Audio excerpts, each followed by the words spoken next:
Hello, everyone. It's Tuesday night. That means it's time for Ashes and the Shufflebus. Hi, Neil. Hey, Your locale has changed tonight.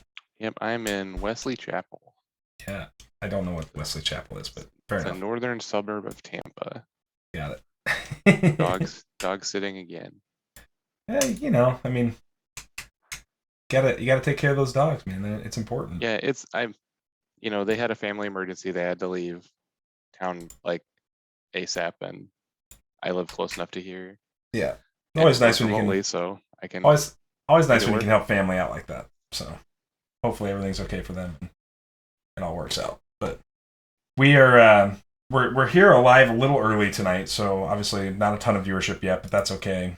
Um, we are getting ready to kick off tonight with DGDENVER, who is a Shufflebus rookie, and Waterbender. And I think, if I'm not Who I mistaken, think is also a rookie. yeah, I think we Yeah, got a couple of rookies on tonight, so that's awesome. I'm super excited to have a couple of rookies and get to see some new talent in the Shufflebus crews, doing their thing and competing for the first time in these tournaments. I think this is. I always get really excited for rookies, right? Like, just mainly because new blood, and it just continues to remind me that Ashes competitively is growing, and I think that's a positive for this game always. So the more rookies, the better. And I mean, I know it's going to happen at some point that a rookie is going to win Shuffle Bus. Like, I just know it's going to happen at some point. We I don't know if that's true, but well, you got to figure that there's somebody out there.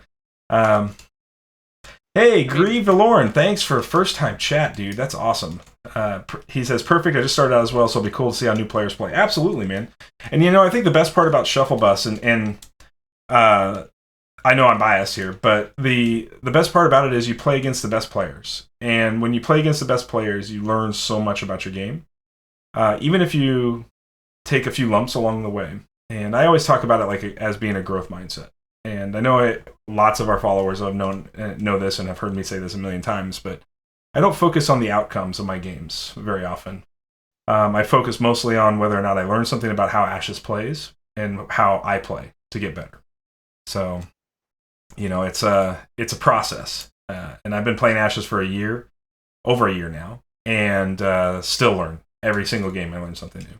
So glad to have you here, and you picked a great channel to spend your night with if you can. So, um, but yeah, I mean, we've got a pretty conventional 4-book Aradel coming out of the gate here tonight, which I think is great. I mean, for a new player, you pick something that yeah, it's got some uh interesting stuff in it. Like it has widows. right. It's got That's some like secret not a common sauce, 4-book thing, but the way that the game is going to play is going to be very similar to the other 4 books that we've watched. right? I do like the spicy two of widows in this list quite a bit. We haven't seen widows a lot in Aradel, but that doesn't mean that they're not good here. So I'll be Yeah, really Aradel can curious. essentially play whatever she wants. She's pretty good. She's pretty good Phoenix Born to get started on. I think what I like about 4-book a lot is it is a really new player friendly Phoenix Born. Like, you can just win games on the fact that the deck is good, right? And that takes part of the only a small part, but part of what makes it difficult to win in Ashes away, right? And says, okay, so now I know the deck is good. Like, I don't have to question my deck building early on in Ashes, and instead I can just work on learning play lines and how to play the deck and how to play the game. Waterbender, on the other hand, is bringing Rin, who we've not seen a lot of in Shufflebus. So there's been a few Rins registered, but definitely a deck that we haven't seen really excel yet. But this list looks like it's Yeah, got some of the tools to potentially do that. So I think he's just overshadowed by Aradel essentially, and now overshadowed by Orrick. uh, well, I was gonna say Lulu. Oh yeah, I mean, Like Orrick is kind of a different machine. The reason that I lump him into the 4-book, like obviously he has the 4 spell board, right, and the larger battlefield, and a absolutely. very like his ability and his loyalty card are both very open. Like you can essentially play them in anything, and it works out pretty good for you. But Ice Buff just isn't as good as Spark or Water Blast. And Rin's Fury, which I think is actually a very powerful card, is not always turned on. No. I think it's better than a lot of people think. Especially now where you see these like you're essentially only attacking for battlefield advantage. Right. And obviously when you're attacking the units is when that card is good. I think Rin's Fury is very good when you have a unit guard, which he has in the Gilder. And it's just good like when you have something like Squall Stallion that's like a growable threat. Right. Like his core threat could be like, it could easily be a 5/4, right? With Correct. like For some sure. torrents and an ice buff. And then all of a sudden you're trying to attack it. And if you like attack it once and it gets some damage on it, and then you're like using your second attack on it to finish it off and you get Rin's Fury, you're in a lot of trouble. A lot of trouble, for sure.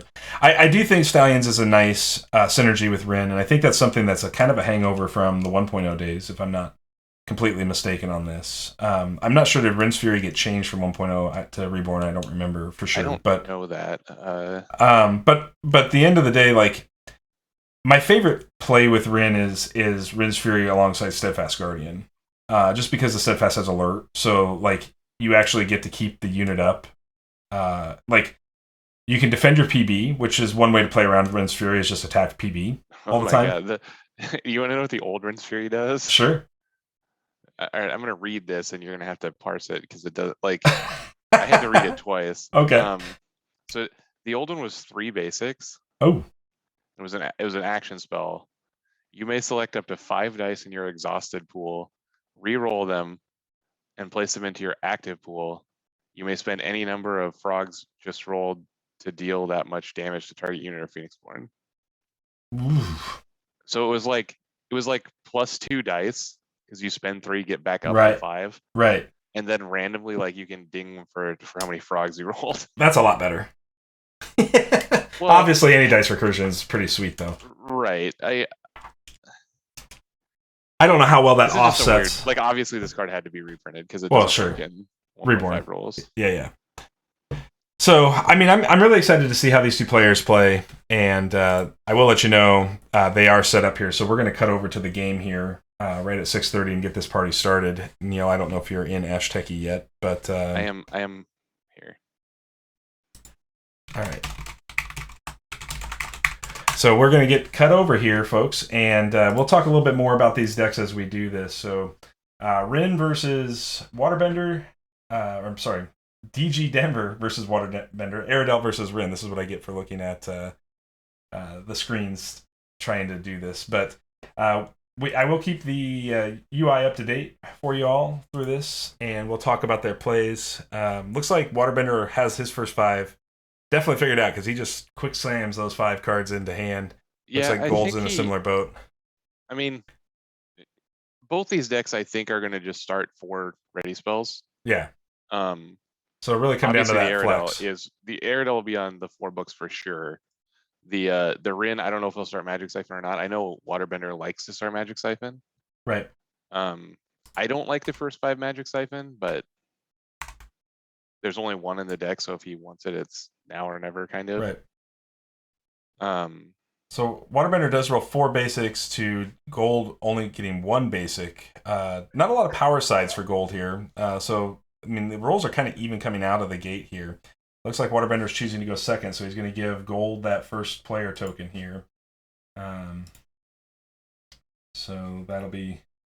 and I mean to call him DG or Denver. He asked me to do that, so I have to get my stuff put together here, and I'm sorry about that. Let's see here. Let's do first player. I'm having a tough day. I'm just gonna say that right now.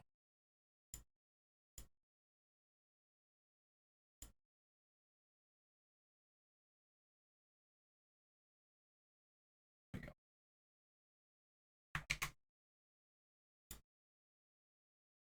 All right, so we get right out of the gate from DG, we get a Gilder here.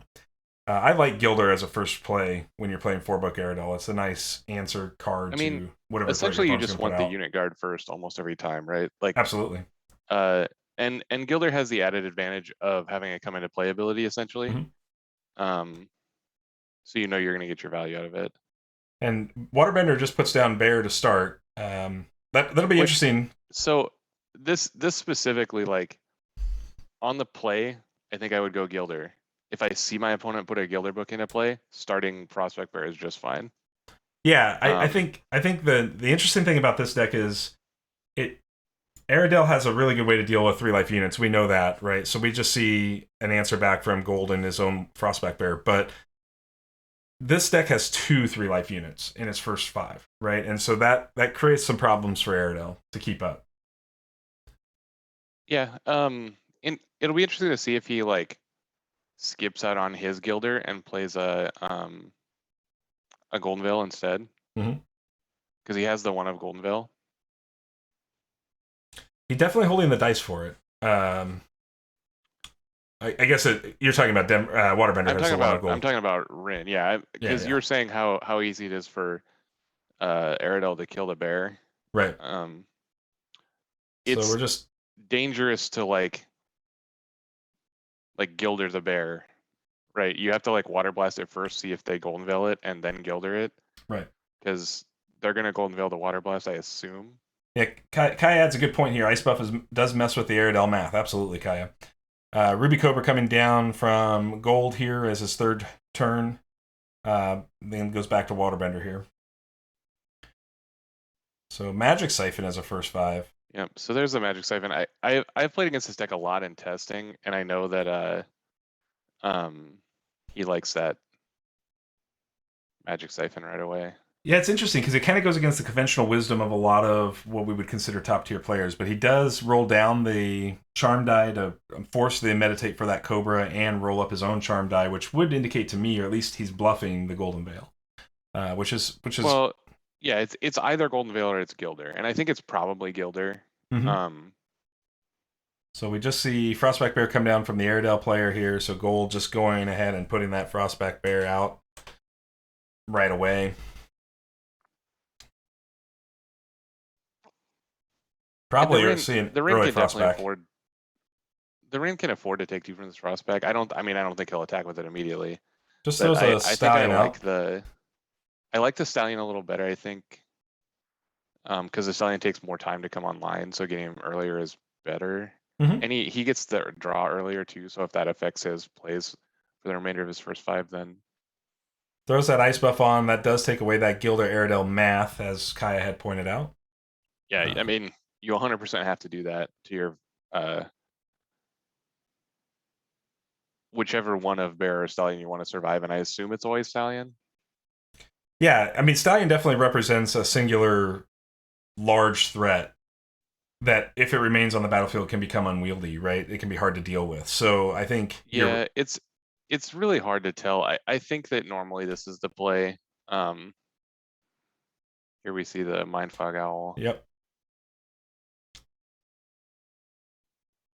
So we still have. I don't think that Waterbender has any way to like make his horse unblockable. We'll see if Denver DG, if he started the Widows. He's holding the dice for Widows. If you just look at playing out the rest of his spell board, he needs a nature for the Gilder. He needs a pair for the Mindfog, and 1 for the Cobra. So that, I guess, yeah, that leaves him with 2 ceremonial or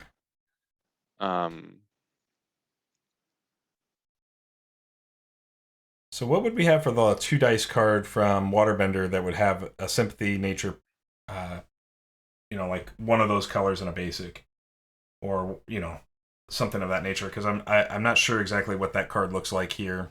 We do see the Gilder into the Stallion. Yeah, we'll see if he has a Fester. Yeah, that Fester would be big here. That would put him off of the ceremonial play or the Sleeping Widows play, which is probably better. Yeah, I don't know that Widows does very much in this matchup where your opponent has a Gilder. Because it's good against Gilder if the Gilder is going to kill one of your like starting men. Right. But Gilder actually can't kill any of these 4 guys, so. Right. So we just see a response from Bender with a Frostback Bear. So I would put this last card in his hand as Rin's Fury.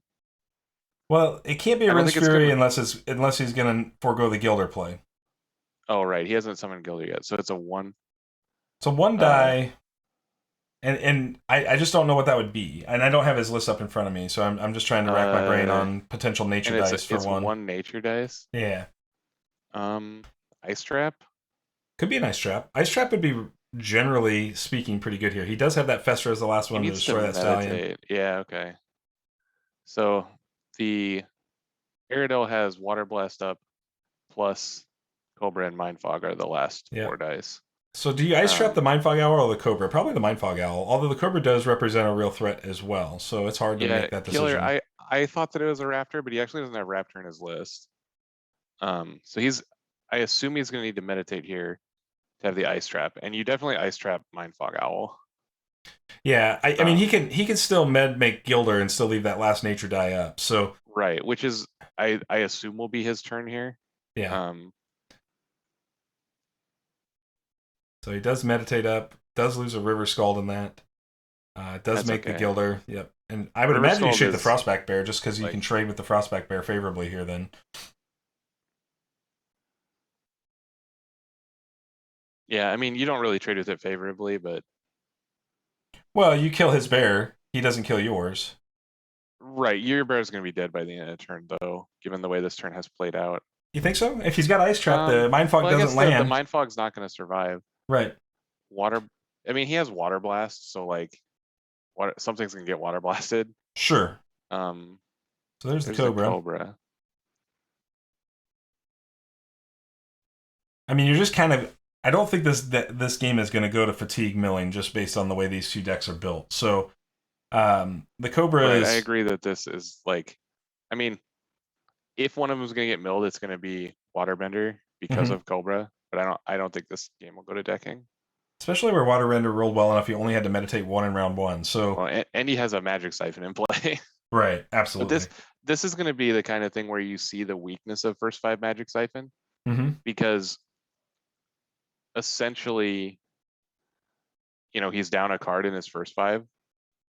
Um, You know, I almost would consider letting Rin block this, unless you just really want to kill the bear. well, I mean, what you're all, I think you want to counter here because otherwise you're not going to kill your opponent's bear. Mm-hmm. So if you guard, what's going to happen is He doesn't that counter was though. attack the other direction. Oh, So okay. Aradel Sorry, guarded for the I bear, missed so that that. I makes missed that. perfect Oh yeah, sense. that makes a lot more sense. Okay. Um, Um, I think I might so, have even just passed there, like not so attacked with bear, DG takes because now his 2. bear is just going to get eaten, and he's not going to get the damage out of it. I mean, 2 damage on face, I guess, is okay. At least you got the use out of it. So he water blasts the Gilder to clear it out of the way, which is fine. Right. That's the Gilder being an additional like unit guard. Oh, he's just going to the dome, I Yeah. guess. Um, So Bryn taking 3 here right out of the gate. which is okay. He has like a set of 2 of all the burn spells. Mhm. So the Aradel like maybe wants to race. But I think I would have just taken the free kill on Frostback Bear. So this should be, if that's the Ice Trap, which it is, he does Yeah. get the Mindfog Owl, yeah. So, I mean, it still looks like a pretty solid first 5 for the Airedale player here compared to, and you just see that fourth book being Magic Siphon having an impact on not being able to land a second unit on the board here. Right. And just like I'm trying to think of like the worst card that he could have picked that would have replaced Magic Siphon. Like that would have made sense to first 5 anyway. Like imagine if he just had like Flute Mage. Sure. And Yeah. the Flute Mage would get water blasted, but then he'd still have a Gilder in play. Like, right. Yeah, just an extra unit here. Just an Yeah. extra unit here. All right, so now it's back over. It's going to be Waterbender's turn to go first here. And I don't think he has anything that cares about that status counter. I was just looking if he had something spicy, but oh, never mind. He has explosive growth, so that's like a tiny amount of value from the inheritance. Sure. So we just see another Stallion come down. Will he ice buff it right away this time? You have to. Yeah. because of Water Blast Gilder. Sure.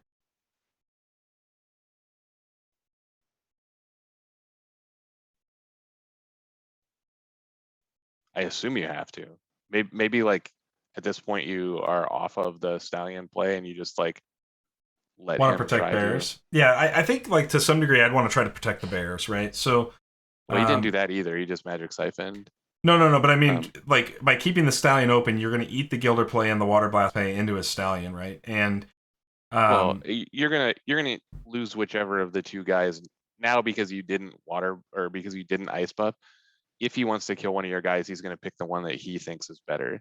And I just right, don't think you should give your opponent decisions usually, because the opponent will almost every time pick what's best for them. sure, It's very rare that they would make, like, you shouldn't count on your opponent misplaying unless you're desperate. mm-hmm. But okay, so I guess he's just going Gilder Water Blast now. But he can't Water Blast because he's on basics, so he's going to have to med. It's going to leave this Stallion in a weird state. If he That's does have the interesting. explosive growth, like he gets to probably try to eat the bear or force Aradel to take like It would 4 just get damage. blocked by a Gilder probably Sure, absolutely. if that happened. Yeah. This is interesting. Obviously that was a terrible roll by. Okay, he spun down the charm die. He did not spin down the nature. He spun up his own nature and spun down a charm. So Yeah. Obviously this was an atrocious roll. Sure. And made worse by the Magic Siphon, but okay. There's a Root Armor. Root Armor's pretty techy here. So this is interesting. I guess knowing that my opponent has spent one of their 2 festers, Mm-hmm. the Root Armor looks a little better. But two things to keep in mind here: putting the Root Armor on the already damaged unit when you know your opponent has fester, right, is dicey, and then also putting a Root Armor on a guy when your opponent has Water Blast is dicey. See, I feel like you'd have just been better off. I mean, the bears are going to do a lot more work here. You're on double bear. Like, it's potentially possible that the best play is Root Armor a bear here to try to make it sticky. I don't like the Root Armor very much at all on anything because you're setting yourself up for a 2-for-1. But if he doesn't have the fester, the Root Armor is very good against the Aradel deck. Because obviously it stops all the Gilders, stops all the nature pings, and it stops half the Water Blast. And it like makes combat really awkward. So the horse isn't going to die unless he has the fester. Right. I mean, the blood chains will delay it, but this horse is dead to exactly 1 card in his opponent's deck. Right.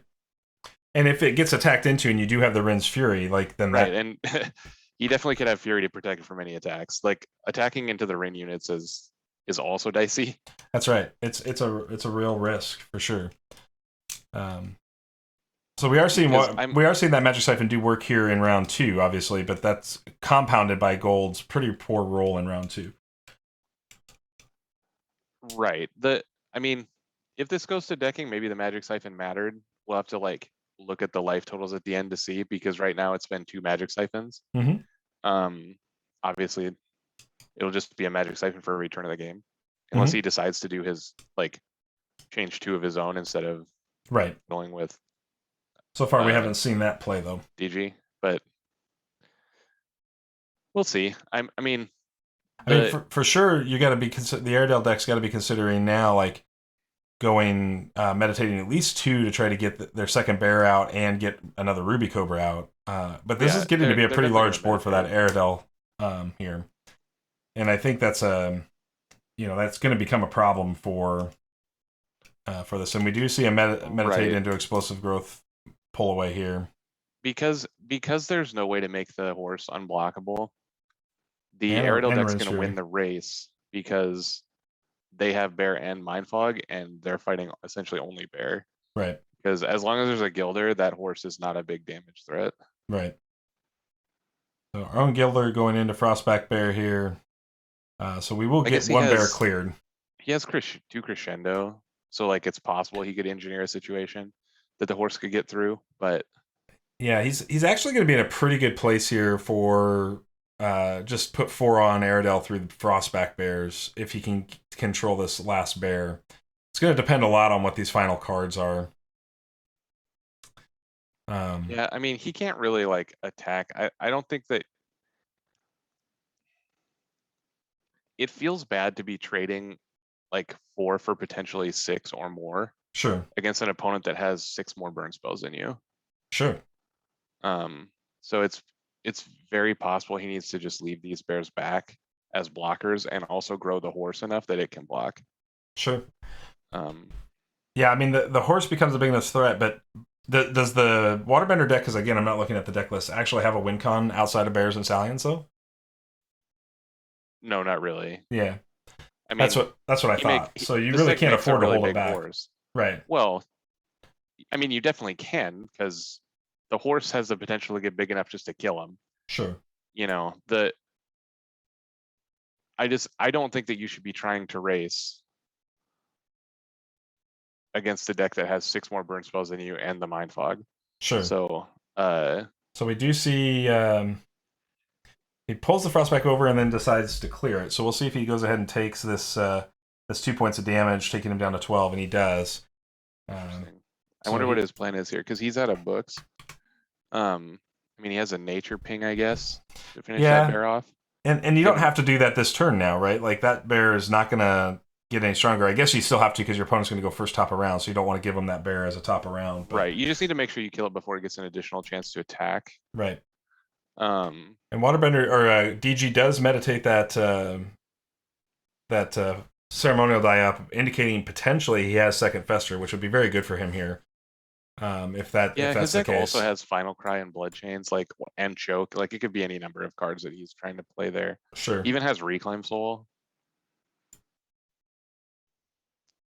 Reclaim Soul is an interesting card. I like that card a lot. I think. I mean, this deck, I'm sure, ends up with like an extraneous Gilder in play a lot of the time, and against the more aggressive decks, like the Reclaim Soul makes a big difference. Yeah. It also gives you the opportunity to like reset your bear, because these decks also end up with like both bears in play a lot of times, and then you can't like summon the third one. So he goes Generosity here. Ooh, this is a spicy Generosity where both players have all modes turned on. Yeah, so he removes 1 exhaustion from the Squall Stallion. How did the Squall Stallion get exhausted? Did we miss a play? I think that might have been a misclick. I'm not sure. Maybe it's 2 damage from the Aradel. And draws 3 cards. All right, so I mean, obviously, like, drawing 3 cards here is big, but I would have thought you would have taken the heal 2, let your opponent remove... Oh, he removed exhaustion from the Squall Stallion book. That's what it does. I'm so sorry. Oh, okay. I'm just a dumb. So his modes were unexhaust and draw. Okay. So yeah, I think if you're Aradel, you definitely like can't let him heal, because you don't need the draw. So here's a Blood Chains. That's going to Blood Chains out a bear. He just wants a double exhaust bear. I guess he values bear as a bigger threat, but I think these Stallions are going to become a real problem for him. Yeah, we'll see what happens. I mean, this might indicate he has the Fester already, though I guess he didn't meditate up for second goat. So places 2 exhaustion tokens on the bear, but did he get to untap a bear? How did he untap a bear? Because should the bear have 3 exhaustion on it then? No. The Rinse bears haven't done anything. Oh, that's right. It was the Aradel bear. Gosh, there's too many bears. Too many bears. All the bears. Got back to the Blood Chains because it was damaged. So you got all the bears. The bears. All right, so yeah, now you're gonna start seeing these torrents come online, making these Stallions. With second horse in play, the torrent is much higher value. And you just got 6 cards in hand, so you got and the Generosity makes the torrent so much better too. Yeah, because he drew 3 off it. He activated Horse Book, drew again. Like, depending on how many main actions he has this turn, he could make some. And there's the Fester. So second Fester gets that Root Armored Stallion. You're absolutely correct. That Root Armor on the Wounded Stallion was a sad state of affairs. But Bender does have more Root Armors. If I remember right, he's got 3 Root Armors in this list. So he does have a lot of Root Armors. So it's possible that he'll just make another Root Armor. 2 Root Armors, but yeah, Both Bloodchains are gone. Both Festers are gone. If I remember right, Gold is on like doubles of most things. So Yeah, his deck is like all 2-ofs. In right. fact, it literally is all 2-ofs except for the 4 books that are 1-ofs. But this generosity torrent really does make the Ruby Cobra. There's Root Armor on the other stallion, so he's going to still get there. Right. So this stallion is very difficult for the Aradel deck to kill. Uh-huh. Because it also can get like ice buffed all the time, Mm-hmm. and he'll never be able to catch up to the damage on it with Water Blast if it gets iced. Because every time it gets Water Blast, you can ice buff it to like Right. gain the life back essentially. Absolutely. Yeah. So I would imagine we'll see Bear attack into Mindfog Owl. We'll see if we get the Aradel guard here. Opponents still got their own bear to make, so it's possible that you go that. But you can really just make this Squall Stallion super big. Right. So the Aradel player still has a lot of stuff to do this turn. Right. Because they can still make a bear. Obviously they just made a Cobra. So and they still have 2 dice left. So they can still Water Blast bear and something else. Potentially a Sympathy Pain or Redirect. Sure. I mean, I guess it could also be a Raptor Herder because they could spend the Charm dice into the bear. Second, 2 Nature's Wraths go by on this med into double frogs. So has he got a Molten Gold? Nature's Wrath doesn't look great here. He made the snake also. That surprises me. What would the snake be for? Redirect? Has he got a redirect? Redirect or Sympathy Pain are the 2 options. Yeah. Both would be good options here, I think. Because your opponent's not probably going to go lethal. What? Your opponent's not going to go lethal here no matter what. So both Redirect and Sympathy Pain are reasonable cards right now. So he's taunting. Yep. I wonder if he passes or if he tries to attack. He just passes. Passes. I mean, your opponent's definitely not going to want to just leave 2 Cobras unexhausted and a Mindfog Owl unexhausted. Right? Oh yeah, he can definitely pass there. I just wondered if he like thought he needed to attack. I think that passing is fine. Like I said, I don't think that he can afford to race right now, especially like down life into all the things that I've been saying. Sure. Yeah. I guess 1 Final Cry's gone, 1 Molten gone. That's it. Does so, Waterbender have any way to clear his Frostback Bear that's double exhausted just to be able to make another bear next round? I don't think so. Okay. So we're going to see Cobra attack into the Frostback Bear. I'm imagining this is going to soak up a Gilbert. He could crescendo it, I guess. Yeah, you can crescendo your own bear. Yeah, I mean, that might be all right. Unless crescendo says opponent, I don't know if it does. I would not make that play. I would just like kill my opponent's guy with it, because essentially you're going up a card. So we do see the Ren take the guard here. Early choice for guard. I probably Kaya, that is an interesting point.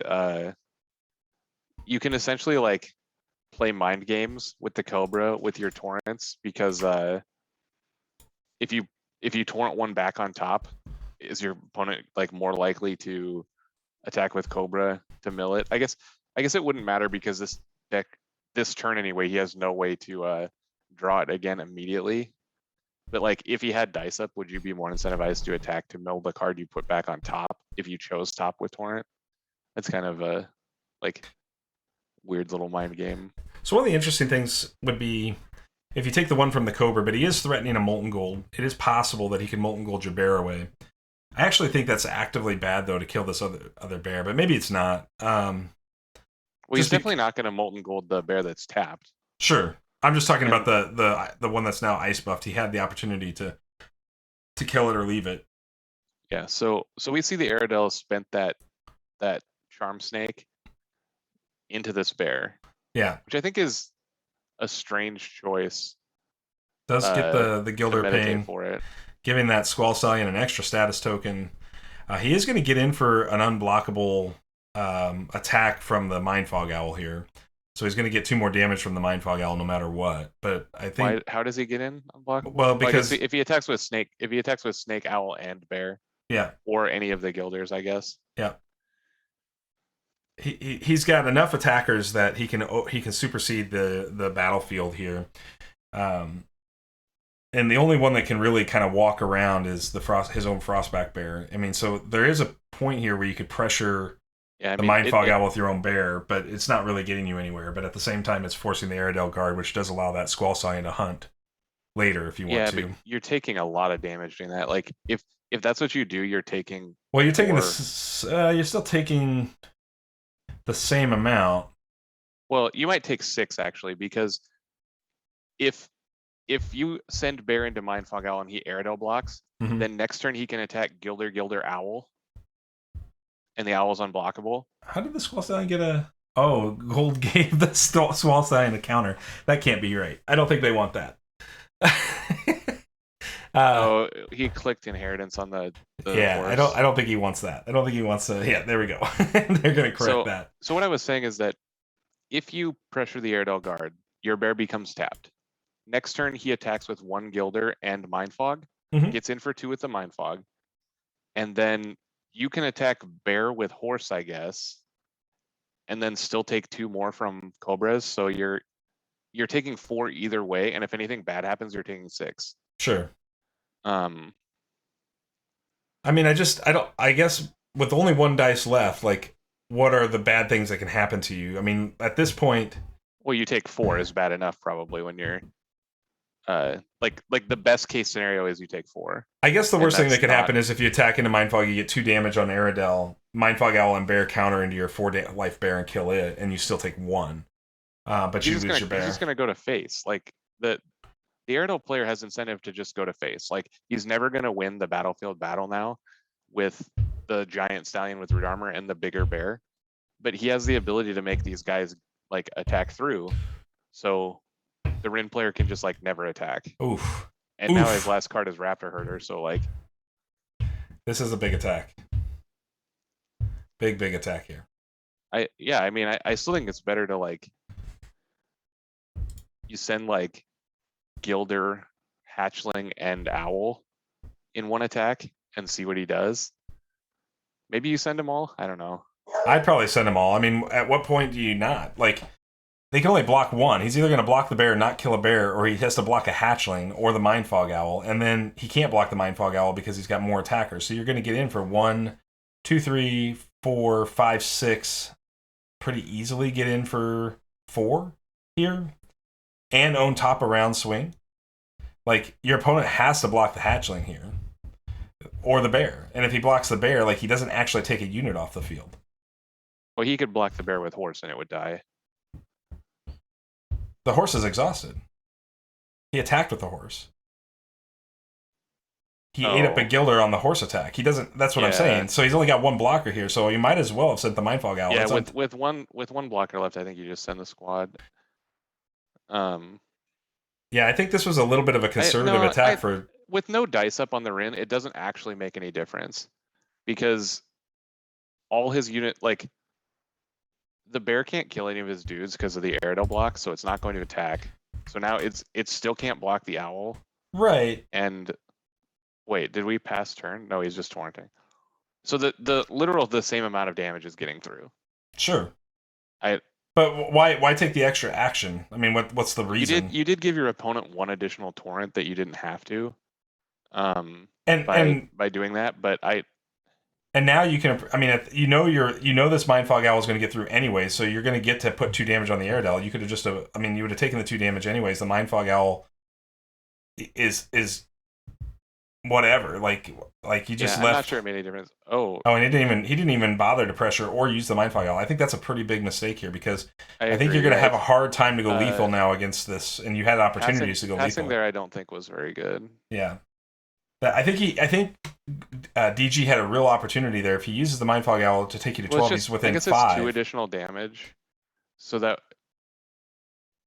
if he did 2 more, he would be at 12, need to do 5. Would this be lethal? Yes, it would. It absolutely would be. For sure. Cobras would get through. Hatchling. He blocks Hatchling and Bear, and he gets in for 2, 4, 5, 6 with the Raptor Herder. He's 1 away now. Okay. So that's why I think it was a pretty big miss there. And that's if you're going to play swing decks, this is just a good reminder for new players. Like, you got to do your top around math to know what you're going to get in with, and then use that. Because, like, obviously you're going to exhaust your opponent's board out here, but your battlefield is full. So how are you going to clear your own battlefield now? Like if you just commit this whole thing, he's not even going to commit the whole thing. So he's still playing. Well, his battlefield's not full either. Well, it's one away, right? He has one slot left. Yeah. And when you attack like this, you know that you're going to have an open slot because he is forced to block now. Right. Well, I guess he could take 4, but against the burn deck, I don't think you can take 4. Sure. And then here's a Widows. Drops a Widows. Okay, so that will pressure the end of the game that way. Yeah, it didn't matter what burn spell it was. Even Widows counted there. Like it could be Sympathy Pain or Molten Gold or Final Cry, right. and it would have essentially done the same thing. Right, because you've got now you just attack with Mindfog Owl, Cobra, Bear, Widow, and he can't. But he can still put a Gilder in play here. So see, I'm not sure you actually get in for lethal here. Plus, Gilder and Nature Ping just kills both Widows. Right, but I'm pretty sure that if he Gilder Nature Pings, kills both Widows, has a Gilder in play, he has 2 blockers, and you attack with Bear, Cobra, Owl. Owl gets through for sure. Bear and Cobra get eaten. Yeah. Well, they get blocked. The Bear gets eaten, but the Cobra gets blocked. Sure. But then essentially you have him lethaled by every book you have in play. Sure. And you have a bunch of dice left still. Yeah. And he just has the Ice Trap here. So does Ice Trap do it? I don't think it kills the Gilder. I don't think it mattered because again, it's just going to put him in range of any of those burn spells. But he had used Sympathy, I believe, to draw a card, which I'm not sure was the correct play there either. But so now we should see DG make the full swing here with Owl, Ruby, and Bear and Widow because it's yeah. I wonder what could he have drawn that would have made that. Because if he had like a Nature's Wrath, like drawing a card off Sympathy is fine. Because if you draw the Nature's Wrath, you get him. But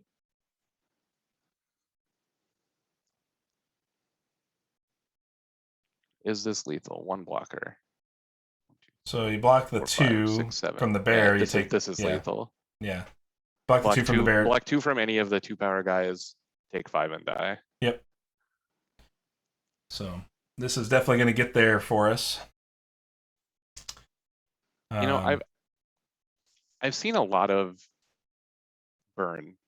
Like, so he didn't send the Cobra. So he decided not to lethal him. Yeah, I don't understand. Again, this is feeling really conservative. I don't know what the reasoning behind this is.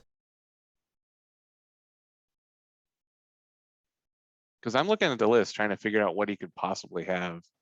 Does he have can have a Final Cry? Could have a Sympathy Pain if he takes 2 damage somewhere, but well, I just mean like I was talking about in the Rin deck that would stop his attacks from being good. Sure.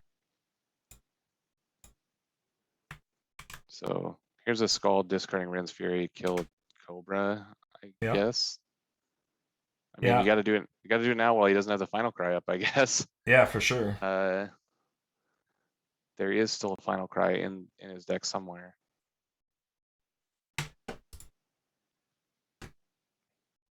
Does meditate, loses a Sympathy Pain, and loses a Choke. Choke would have also done it. He was on Choke here, but he just has the Molten Gold. Just gonna Molten Gold finish it off here. So, all right, that's gonna wrap up tonight's feature. I want to give a huge shout out to both Gold and Waterbender for playing tonight on stream. It's super awesome that they did that. Both decks were really interesting. I think. Yeah, the horse deck needs a way to make the horse unblockable because can you imagine if the Magic Siphon was? Well, could you imagine if the Magic Siphon was Dark Presence? Just to give terrifying all that would do is just like make the Aradel's attacks more awkward because he has plenty of 2-power guys that he could leave back. Sure, for sure. But you also can pressure those. Like then you only have to focus on the 2-power guys. You know what I mean? Like you don't have to worry about the Gilder. You don't have to worry about the Cobra. You don't have to worry about the Raptor Herder. You just have to worry about the 2-power guys. If you're gonna race. I don't think that Dark Presence is good enough in this matchup anyway. Like I think that it's I think it's an okay card against some of the control decks that are chump blocky. Mhm. But you can't ever first 5 it, and so you have to play with multiple copies in your deck.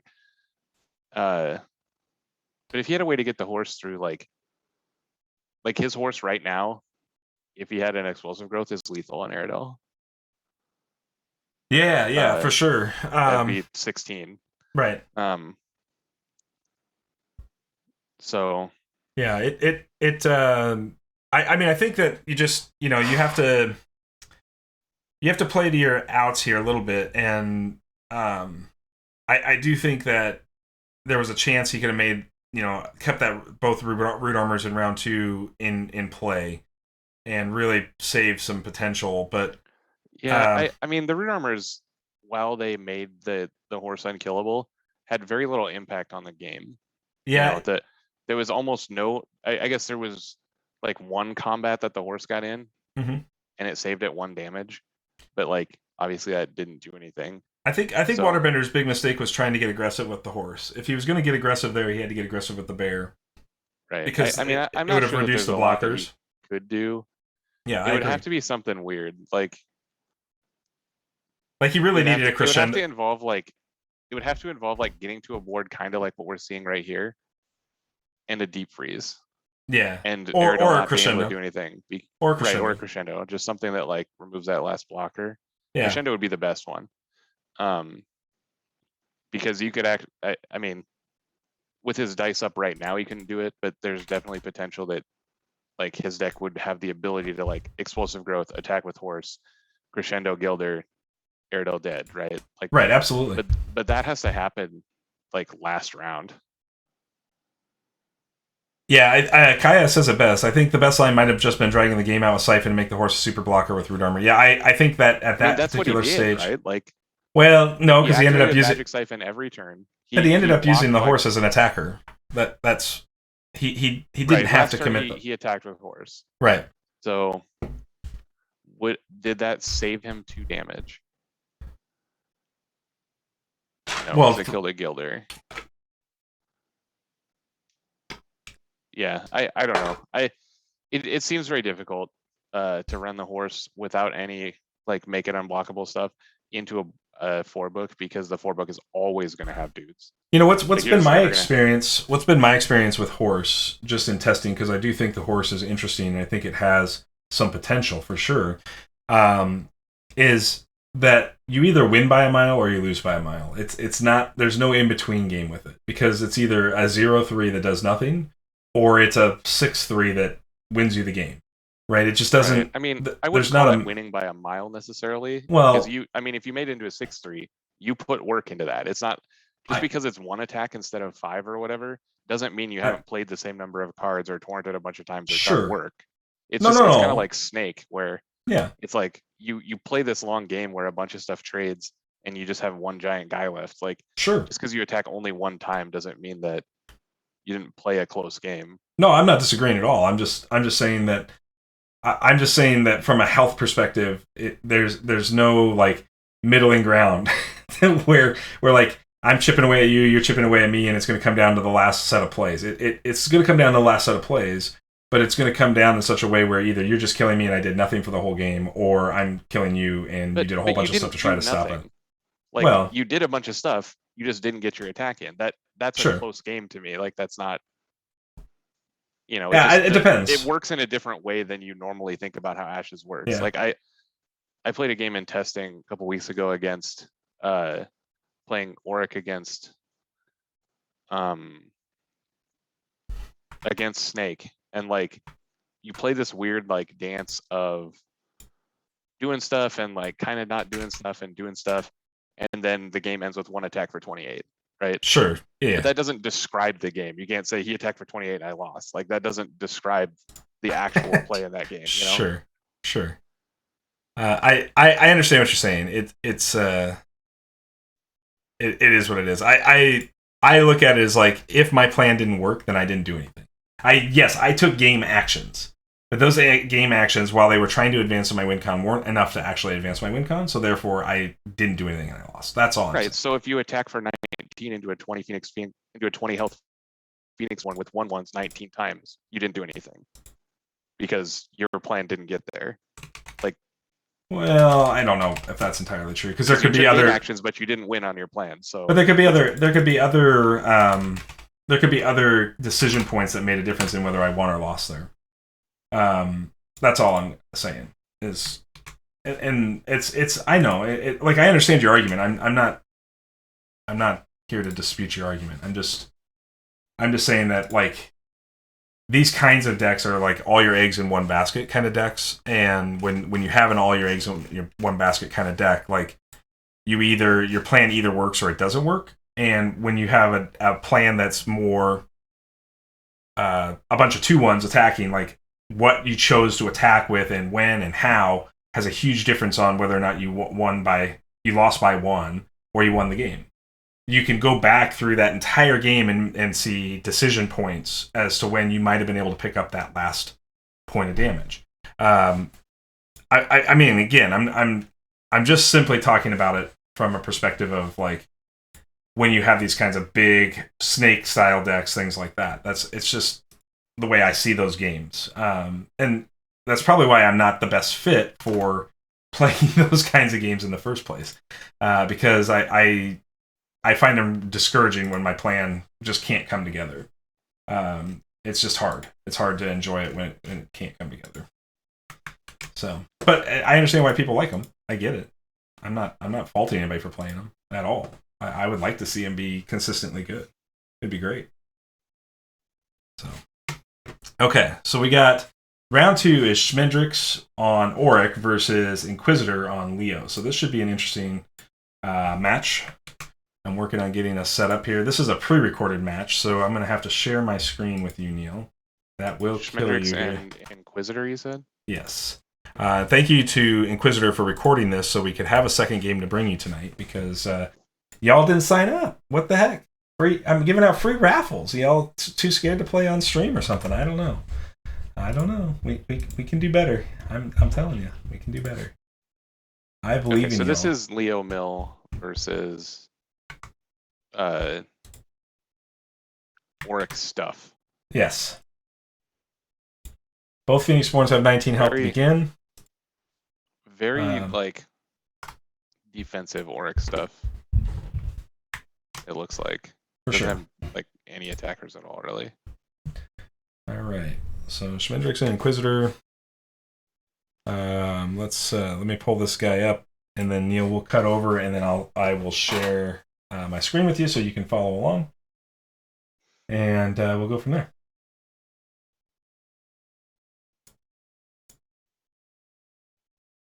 Share screen. Is it not letting me share screen? Oh, there we go. I've got to be smarter than the tech. You got it now? Yes. Inquisitor says, I'll happily play on stream every chance I get. I just hope folks don't get sick and tired of seeing me play so much. Yeah, I mean, you can only get 3 raffles for the whole season, Inquisitor, but, I mean, I'm happy to have folks play games. Obviously, I'd love to get as much variety as possible and give as many players as possible an opportunity to earn their raffle prizes. So, I don't want to take away from that, but I mean, I'm super thankful that you recorded this game. I'm excited to watch it play out. So, all right, so we're going to get this party started here. We got Inquisitor versus Schmendrix. You got Inquisitor on the bottom with the Leo, and then Schmendrix on the top with the Orrick. So let's hit the play button. Inquisitor selecting his first 5. We will get to, because Inquisitor recorded this, we will get to see Inquisitor's hand through this. That does make our commentary sometimes a little different. But we do see him start the Magic Siphon, the Ruby Cobra, the Three-Eyed Owl, the Enchanted Violinist, and the Essence Druid. Yep, so this comes out to be 1, 4, 5, 6, 7, 8, 9 dice. Is that right? Mm-hmm. And I think so Inquisitor rolls 3 basic, Schmendrix rolls 5, so Schmendrix decides to go first. If I was guessing on this Orrick, I would guess Concentration, Ancestor Spirit, Three-Eyed Owl, Concentration, Ancestor Spirit, Three-Eyed Owl, maybe Lightbringer, and gates. Yeah, I mean it's so we do see him drop Thread Owl and Concentration first right out of the gate. Lightbringer is the one that I'm not sure about. I think those other 4 are very certain. I think Lightbringer, if you expect an opposing Owl, is a pretty good play here. So did he start the Lightbringer? What did he started Owl? Okay. He started Owl. So, but you still have the opportunity here if you didn't play the Owl to drop your own Lightbringer, and then if your opponent makes, if your opponent makes the Lightbringer, then or makes the Owl, you can Lightbringer it, and then you still get to make your Owl at that point. So, Orrick has got nice built-in tech against Owl. Christian screaming Orrick Clan, Gold Denver saying gotta root for Team Denver here. Round 2 wasn't great for the Orrick Club. Hey, I pulled out a win. Sorry. I don't know about y'all. We had an Orrick mirror, and I lost, and Christian lost. You know what happens here? I'm just gonna tell you. The guy that stays out of the Orrick meetings wins. So maybe I'll just stop meeting. I'm just saying. Okay. So we have a magic siphon, and he's siphoning up his ceremonial power. Gonna roll down that sympathy power. I guess that he thinks ancestor spirit. I guess that's fine. I suppose in this. Okay, so starting the 9 dice was actually good. I don't know if he had this in his plan, but if you're playing around Owl, starting 9 dice and betting up to ceremonial power is good. Yeah, it is. I wonder though, because you just want to get probably second Cobra or second Owl book online. That's why Inquisitor goes ahead and drops the Enchanted Violinist over. Yeah, it was 9 dice. I was counting 9 dice with a double activation of one of the books. Gotcha. Okay. So I just usually you'd see that Ruby Cobra go and let the Enchanted or the Essence bring the Cobra back, but in this particular case, it looks like.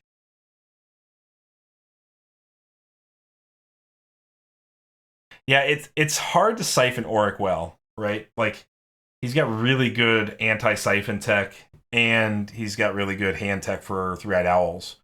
So, he does met a lot, so I think Cobra is a real win con against Orrick. He does let the Neil go by. That's an interesting decision.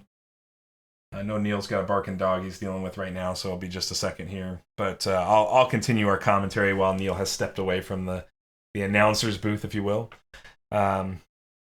Schmendrix bringing down that Ancestor Spirit and the Lightbringer book now. So here is Inquisitor dropping the Ruby Cobra.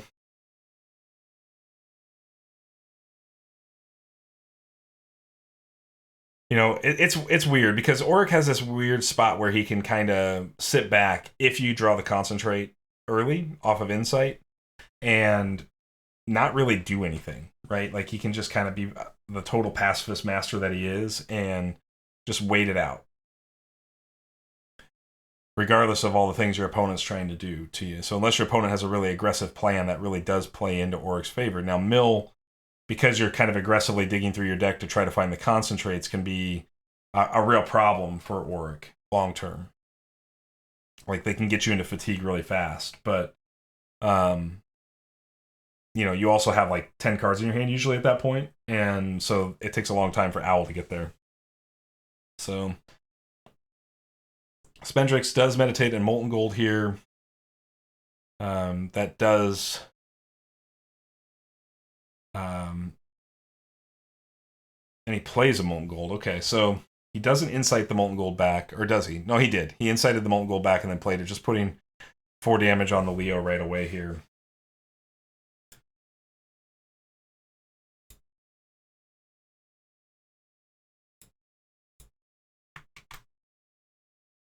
One from the Ceremonial Power from Inquisitor's own use here. Just went super aggressive there. So much for the like all you get.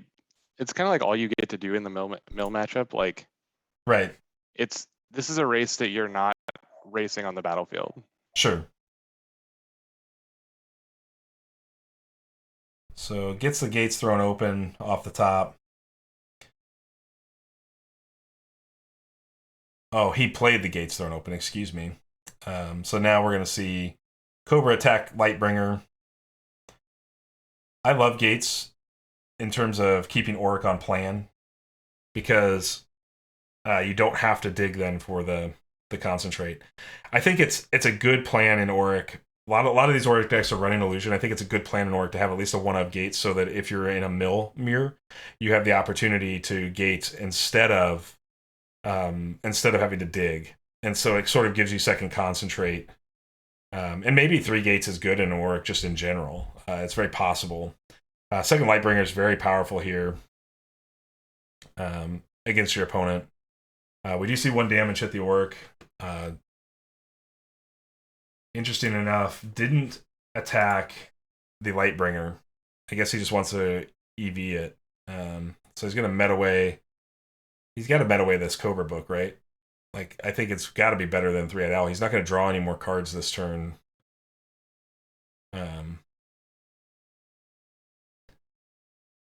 Yeah, Cobra is definitely better. I mean, this is going to be a weird game, right? Like, there's yes, without a doubt. And we don't unfortunately have the ability to look in the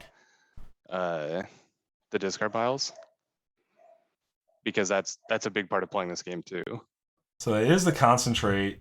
I did forget the concentrate does draw in 1 card here, but whatever that card is, you can discard it easily to that. Did he use? I missed the It's very, very likely he'll be able to play that card before there would ever be a second Owl. So he uses concentration. What exhausted the Lightbringer then? What did I miss there? Oh, attacks Leo with the Lightbringer, taking him to 5. Okay, got it. I just trying to keep up here. They're moving really fast. I appreciate that they're moving fast. I just missed the attack trying to update some things here. So Inquisitor's got, I mean, still plenty of dice. Like, he's still up on dice. Orrick gets down on dice really fast.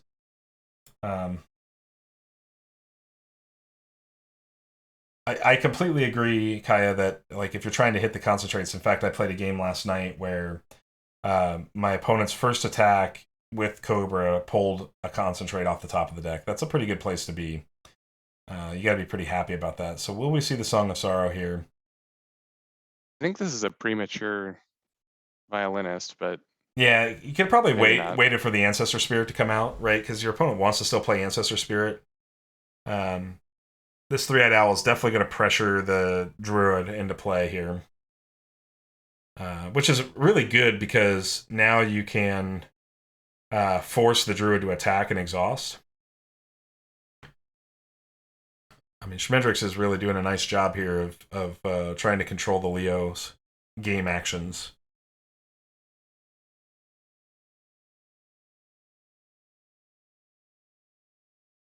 He meditates 1 there. Interesting that he didn't choose to meditate the Cobra book here. I think he got it, right?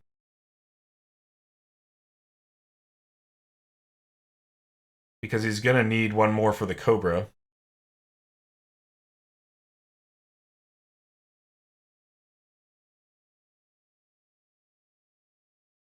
Oh, that's a good point. Christian says if he does the book, the Owl just gets the book. That's very good. Very, very good. Good point. I wasn't putting those pieces together as I'm watching this.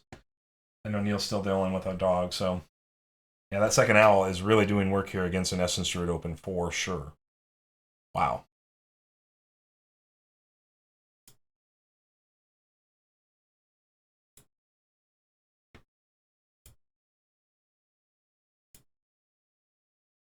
Okay, so Inquisitor's in the tank. He's really thinking through this. Personally, I think you just play the Druid at this point. I mean, you just make the 2/4. You don't get the extra book value. You're gonna strand 1 dice. That's like, I mean, that's good value for sure from the Orrick player, but it's not the end of the world. You just make a Lightbringer and let this Druid attack, and then you can decide whether you want to save your Lightbringer for aggressive play or not.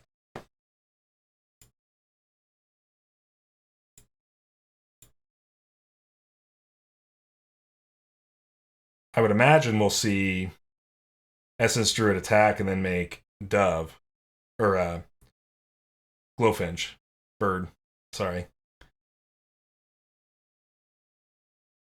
And maybe you just let your Owl eat this. No, he's instantly ready to block that. It just instantly slam to block that. No decision to be made there.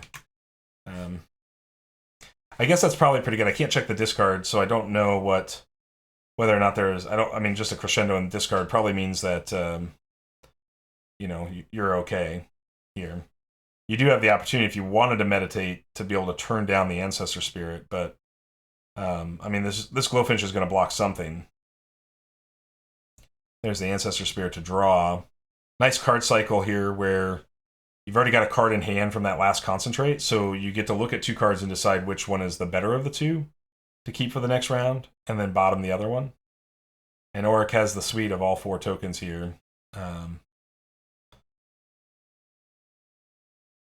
So he does meditate, loses an anguish in that meditate. This really does just force like the all-out attack, right? Like you just go all out because you can force like attack the Ruby Cobra. And I'm not a big fan of this attack here, but like if you force attack the Ruby Cobra, you can decide whether to Glowfinch block or not.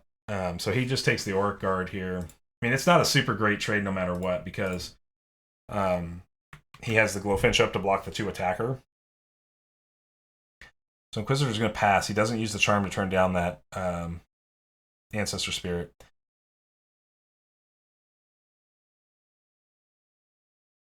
To me, I'd probably just, if that was the plan, I mean, I guess you don't want the concentrate. You don't want to risk getting a concentration hit here at the end where you've already looked through 6 cards. So it's possible that this best play for now for Schmendrix is to sort of stabilize and just stop. You got two Cobra or 2 owls on the board. You know, he's just going to make the attack. Okay. So I don't know. He gets Sympathy Pain and Sympathy Pain. 2 Sympathy Pains go by here for Schmendrix. Orrick players at 16. Leo players at 13. Okay, I think I'm back. Am I back? You're back. Okay. Yeah, I was definitely what I was thinking. Possibly, it's a pretty risky attack there.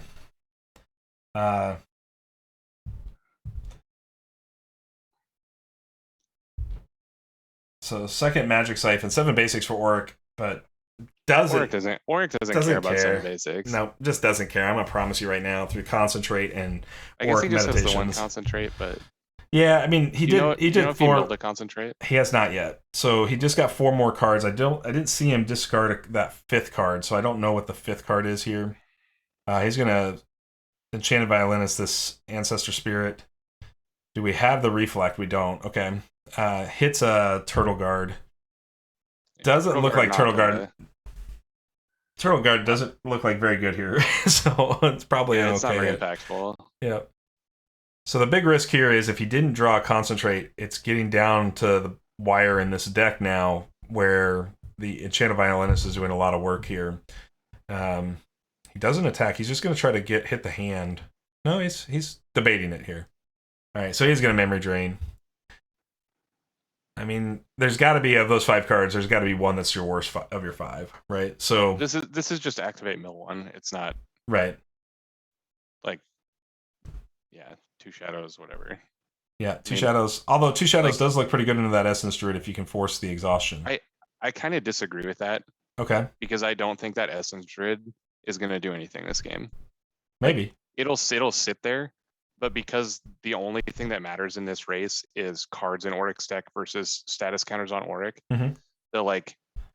it'll just get chump blocked 1 time over the course of the next 2 turns, or sit there and make sure that Orrick can't attack with any of its 1/1s. Yeah, that's fair enough. I mean, it's possible that that's true. Yeah, I mean, this game specifically doesn't care about Battlefield except for the Cobras, I think, is like, because neither of them really have profitable attacks into Owl. Yeah, for sure. I mean, I guess the Essence Druid attacking an Owl and getting guarded gets 2 damage through. So he meditates or makes the Cobra.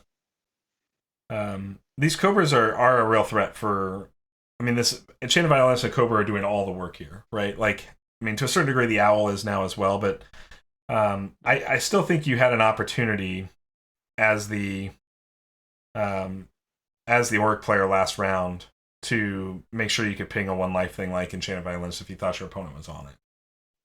But he is going to... Did he leave a frog or something? What happened? No, he didn't. He used all of those dice and didn't really do anything specific with his nature in that game plan. So I do think that there was... well, if he didn't have any dice left over, then there's not a lot you can do. So we do see the hollow. That'll definitely roll down the just meted charm power. And I'm guessing this, sympathy class. Sympathy. So definitely taking someone off of sympathy is better than rolling down 1 ceremonial. Yep. So we are going to see Cobra attack here. I'm sure this is going to get an Orrick guard. You don't want this. So You think the hollow? You're just going to let the hollow die? Well, yeah, all hollow does is eat a cobra anyway. Hits a Gilder. Just eats a cobra this way. Sure. No, he does take the Orrick he guard. is going to block. Yeah, I think you want to be more aggressive, right? So you can force 2 damage on, and he does have the sympathy pain on the backside of this as well. Okay, sympathy pain makes it a little bit better. What did the sympathy pain hit? Oh, it just went to face. Okay. Yeah. The sympathy pain makes it better, but in general, like that hollow is not going to be able to attack Leo. Right. It just isn't going to happen, and it's going to kill he'll attack Cobra. And maybe Leo will block, but now there's a Glowfinch in play, so like it's not even gonna get to attack Cobra. So if you wanted to trade Hollow for Cobra, I think that was your chance. Sure.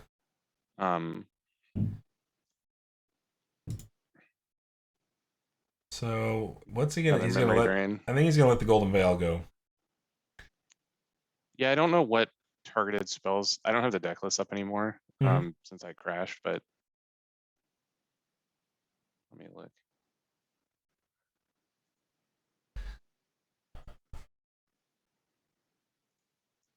So discards the Golden Veil. He can still play the Anguish. He's still got playable in the Bloodchains. Magic Siphon would take a med to get to, but you're not going to get decked here. You're up 21 cards to 13, so you're not going to lose the deck here. It's very possible. It would be very difficult. I mean, he rolled a lot of basics, so like he may have to meditate some more, but well, this is definitely killing that second Cobra now. Interestingly enough, did the Cobra attack the thing? Is that what happened? Yeah, he attacked the hollow with the second Cobra. So there are blood. Or no, I'm looking at the Orrick deck. The Orrick deck has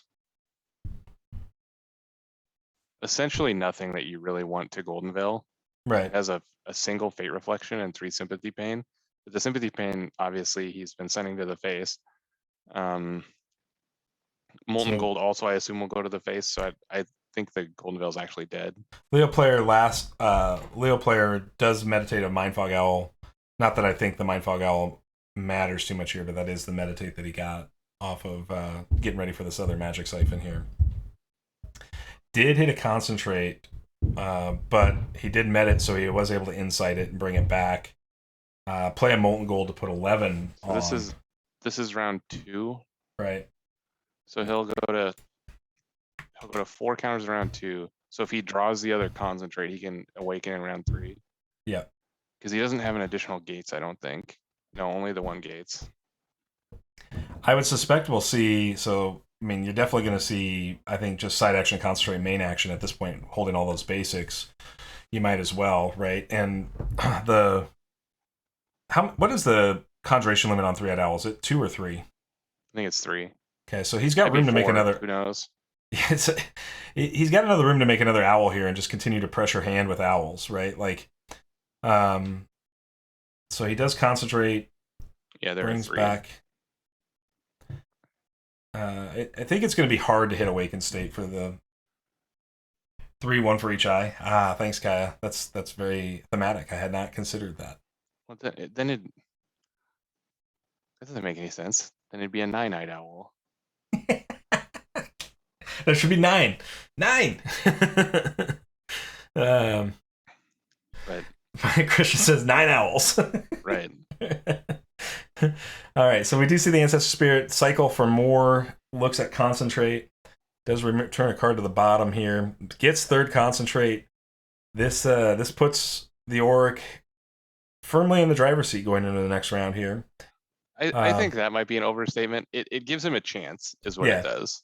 Well, he's currently 8 away, right? So 7 awakened states. Like if you can't kill your opponent next round, the 7 awakened states gets you within 1. We've already seen 2 molten goals. Yeah, that's true. So does he have? We saw a ton of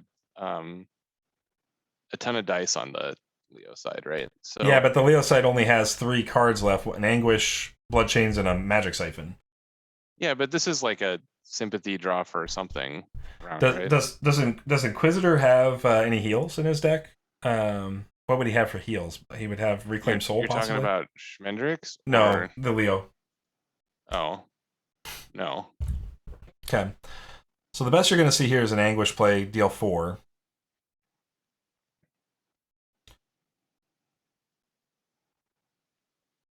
And I would guess that you'll see this second Concentrate bring back and make an Owl leave a Lightbringer up. But I don't know for sure. Yeah, I'm trying to figure out what his last cards are. Since we can't look at the discard pile, it makes it hard, but... Interestingly enough, you can actually measure Concentrates away once you've hit Awaken. So, like, he actually has sort of built-in Spellboard med if he needs it, if he runs out of deck as well. Just for the purposes of like making additional things on his. Have you seen the Neils go by in the Orrick deck? 1 Neil went by. I don't know how many there are. There are 3. Okay. That would be really good at the top of the next round. For sure. I didn't see a second one go by. Because then if he has Neil at the top of the next round, he like essentially wins the game. Sure. Because he definitely has enough main actions with the concentrates. And opponent's board is locked out. Awaken him.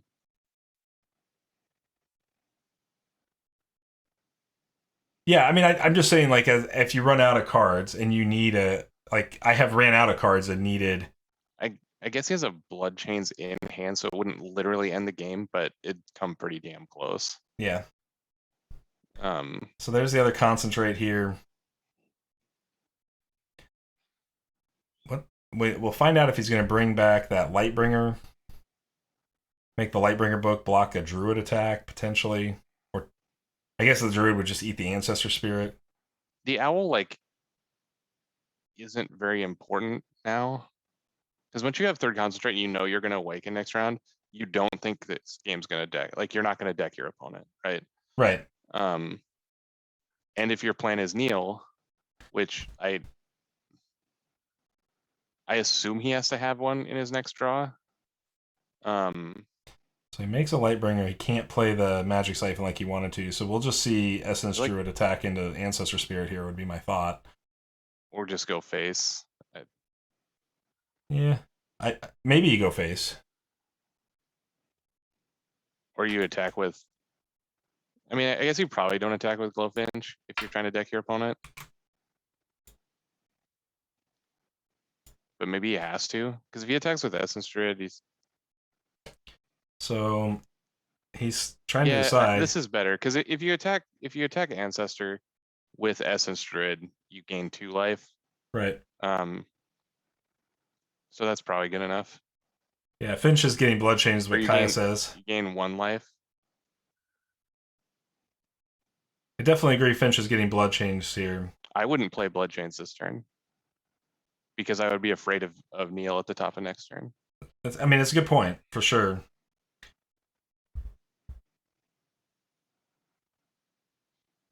I mean, maybe you're just so dead that you can't play around that. You just have only one Neil. So the Blood Changing Fence here could potentially hit both Neils. Like, there's a 33% chance that the 2 hits would be both Neil.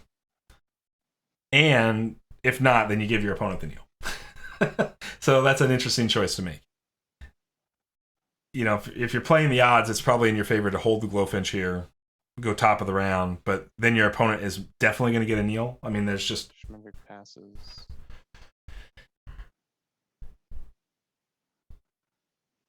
Plays the Magic Siphon. I just don't think you care about tapping a 1/1 or double tapping one of the owls, because you yourself are not getting decked this game.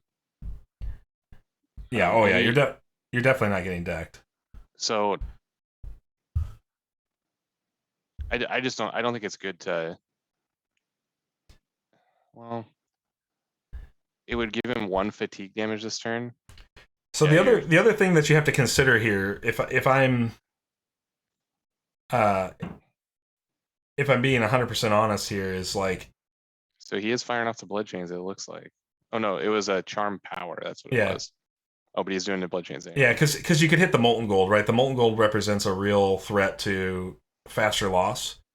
So you save yourself a point of damage here. You just know that you're dead to Awakened State or anything, right? Like. Yeah, and Schmendrix loses double Essence Druid here. That I think that's got to pretty much seal it for Schmendrix, right? Like, well, he's going to draw the rest of his deck. Because how many molten golds does he have? He has to have enough main actions. Schmendrix has. Well, he's got triple concentrate, so he can main action concentrate Awaken for 3. And he's got 2 molten golds, so the molten golds are all gone then. So he can't win on the back of molten gold here. So this would be a potential. I think you have enough main actions if you kneel. If you don't kneel, you definitely have enough main actions. Playing around the anguish is kind of important, I guess. Oh no, it's not. He's at 13. I was like thinking that there was a possibility that the Leo could kill him, but he can't. There's the top of the round kneel here. So we should see a side action concentrate now. Yeah, I'm surprised he didn't do the concentrate first. But it doesn't make a lot of difference. So he brings up a dice to play Lightbringer here. Probably the healing from Master Vampire is important here, without a doubt.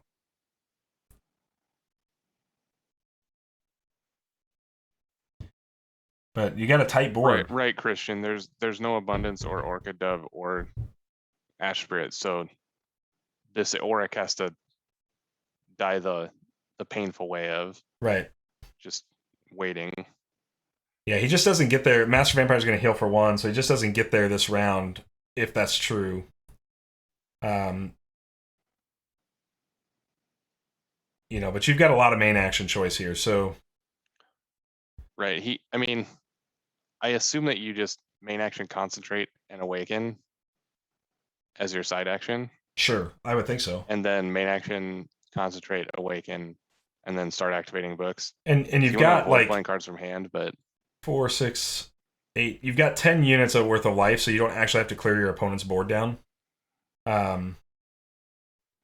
So that's a thing. Well, I was being dumb last turn. He definitely should have played Bloodchains, because the Bloodchains opens up the slot regardless of whether it was in last turn or this turn. Sure. So he can make a unit now, and so killing the other units is less impactful. Yeah, the Orc player has the opportunity to do 8 through Awakened State, and Master Vampire will put Leo at 9. So, you really, the best outcome for the Leo player here is just to start trying to burn faster, but you're gonna have a hard time doing that. And Cobra now doesn't look very good. He's not actually lethaled by because of the Master Vampire. He goes to 1. Sure. Yeah, that vampire is going to eat whatever unit gets played and heal 1, right? As long as the Leo player doesn't put another unit in play, which I'm sure Inquisitor won't do. So, you just keep that last spot open. You do 4 points of damage to Leo. You work your game magic here as much as you can. And you just hang on. I think I would exhaust the dice. Maybe rather than take 2 here. So I'm not sure. But I think that's probably better than. Okay, if he thinks he has stuff to do with all his dice,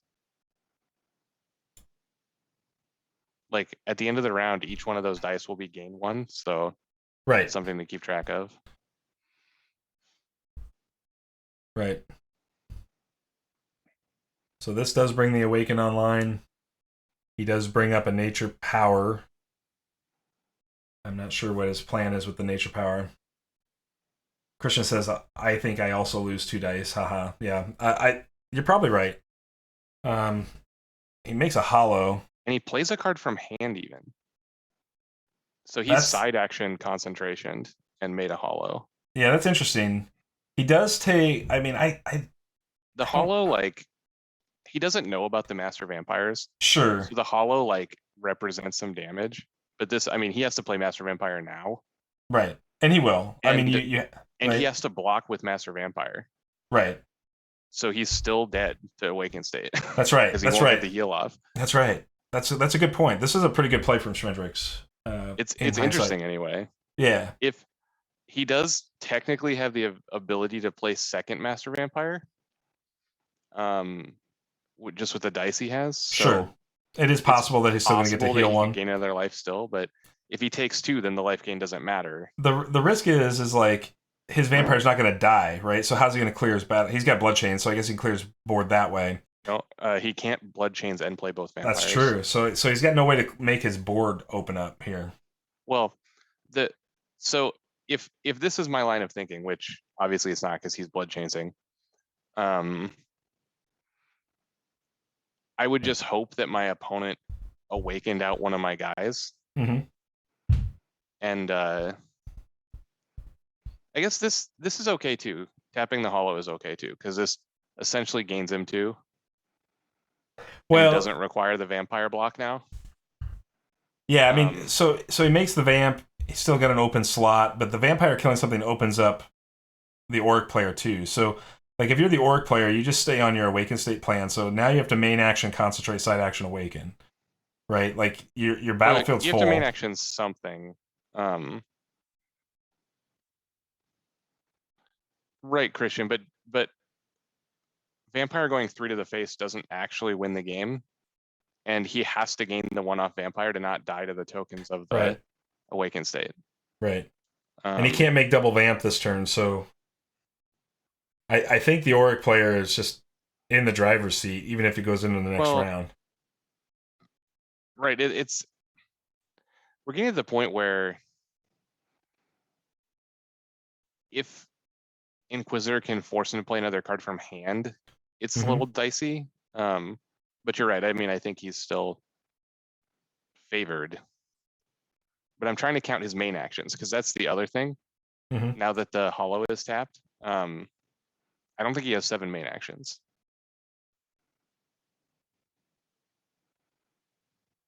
Is there a world where Inquisitor should have chained his druid so that the awakened state actually clears him a second slot? I don't think so. I think that the druid is about as good of a threat as any other things, since I guess maybe except for 3-eyed. So what did he put the 1 damage from the awakened? I mean, it looks like snake to me, right? That's the only thing that has damage in play. Yeah, that's true. That's true.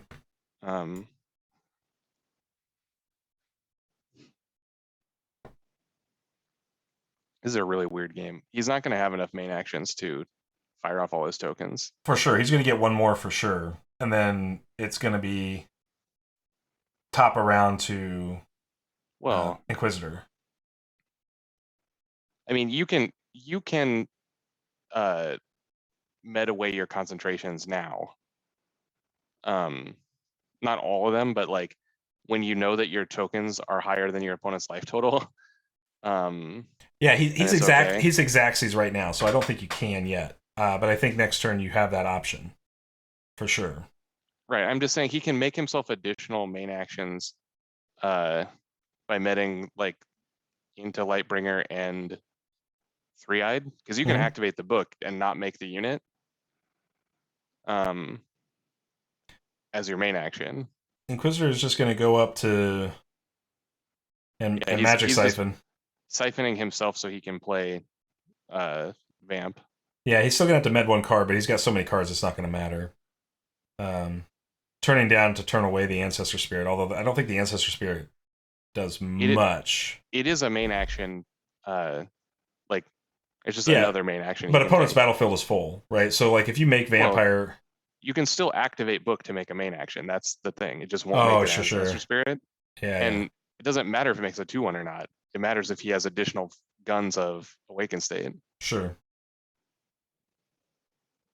That's true. It's interesting. This is going to be an interesting finish. It's going to come down to the wire, I think. Well, you got to remember that the Orrick still has 9 life. So if the Vamp gets through for 3, he'll have 6. Right now he's taking 2 from fatigue. So he'll have 4. So technically the Leo player will be in the lead by the end of that, because the Leo players are going to take 2 more and be at 5.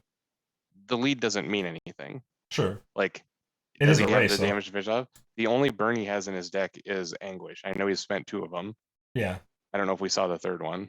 But you got to figure at last Anguish is just going to eat dice and exhaust books, right? Like. Well, it's Anguish is mill cards, right? And eat dice. Maybe it's mill cards and eat dice. So it does 2 for sure. Sure. I'm gonna double check because I don't actually know what this card does, but I never see the other side of it actually take effect, right? So okay, so it's discard 1 card at random from their hand.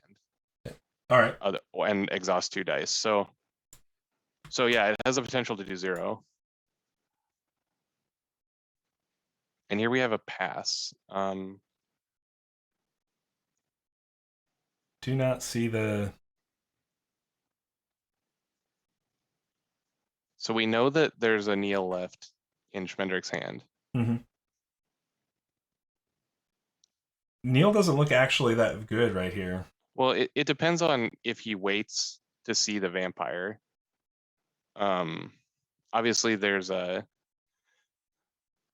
he has no actual knowledge of Inquisitor's hand, but if he's thinking about threats that could kill him, like he's just gonna hold the Neil until he plays a knight or whatever.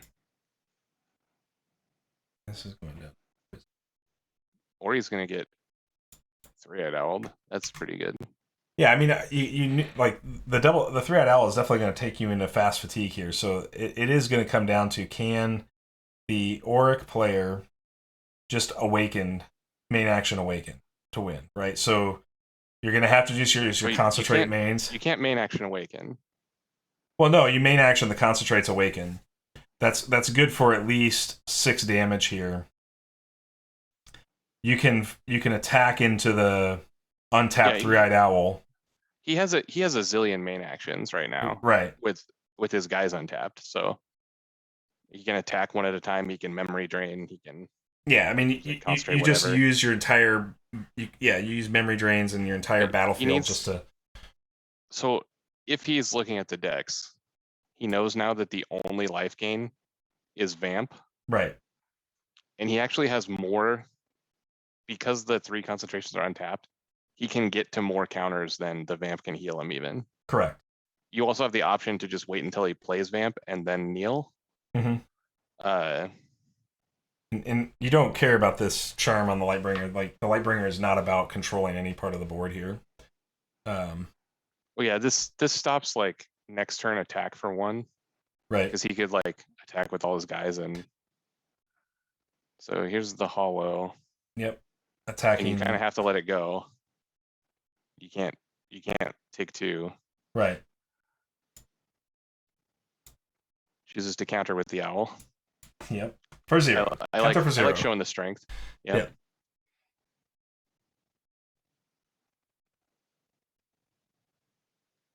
Yeah.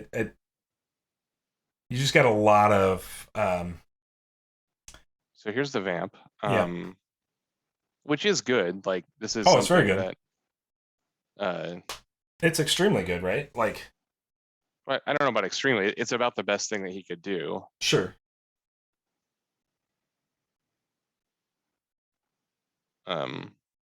So this definitely will end up being at least 1 concentration to win. You don't have your opponent on second Vamp here. Even if you do, like, looking at the list, you should know that the 2 things you need to play around are Anguish, the last Anguish, and the other Knights. Master Vampire. Well, and the Knights, because the Blood Archer does represent a potential risk here. To what? Just to being able to clear your board and get a 3 damage in, but I don't know if that's enough to get there at the end of the day. I mean, look at the board. He's not gonna. It would not get any damage in. Sure. He would like shoot a Lightbringer or whatever, then Lightbringer would get activated. Yeah. There'd be another Lightbringer in play, and at least one guy would have to get tapped and chump blocked. I think he has, between the Owl book, the Lightbringer book, and the Ancestor book, he has plenty of chump blockers. Sure. So the only thing that matters is the life race. And he's going to make a 3-eyed owl, are, so he's actually still on plan just to think he can get to fatigue here. That is a card that matters because he knows he can't 7 him, right? There's 7 left for the Orrick player, and he knows he can't do that. So he needs to get him like as much fatigue at the beginning of the next round as possible, assuming that he survives. Right. So he does just go ahead and awaken the Finch here. Right. Finch being meaningless now that there's no cards in deck. Right. Makes his own Lightbringer. This is a good Lightbringer here. You'll get the vampire to attack. Yep. It's fine.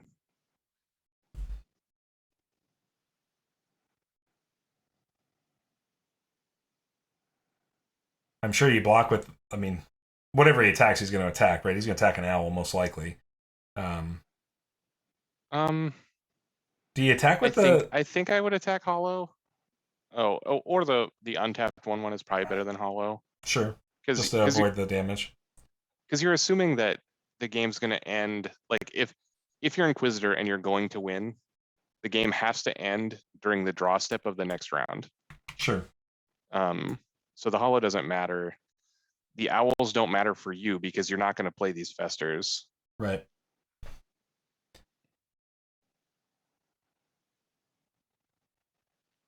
Yeah, I think you just, I mean, knowing the Orrick player's on double concentrate, it doesn't really matter what the Magic Siphon rolls down, so you just use your Magic Siphons to get and one of your Magic Siphons to get your other vampire online. Because your opponent doesn't know you have that vampire, so, you know, there's still an opportunity it's very unlikely that you have that vampire, actually. Right, so your opponent, you know, could potentially make a mistake here and start meditating concentrates away. But he makes the Ancestor Spirit. This represents a real threat. Particularly because Awaken can clear. Yeah, the biggest thing it does is it makes him make Cobra here. Mm-hmm. And as it turns out, that charm power on that Peacock was actually really big. Yeah. That was a very good charm dice. Because that would do 1 for sure in the next attack if Mm-hmm. I mean, I suppose he could make Vamp if he like. Well, if he Magic Siphons, he can make better. Vamp. Cobra is just better. Yeah. I mean, he's you out. don't want to chump with the Vamp. You want to attack with the Vamp. Right. Yeah. You can't afford to put the Vamp out here, so Cobra is just your best card to put out here. Orrick player is gonna ping away the last owl before the memory drain. Ancestor's gonna kill the Cobra.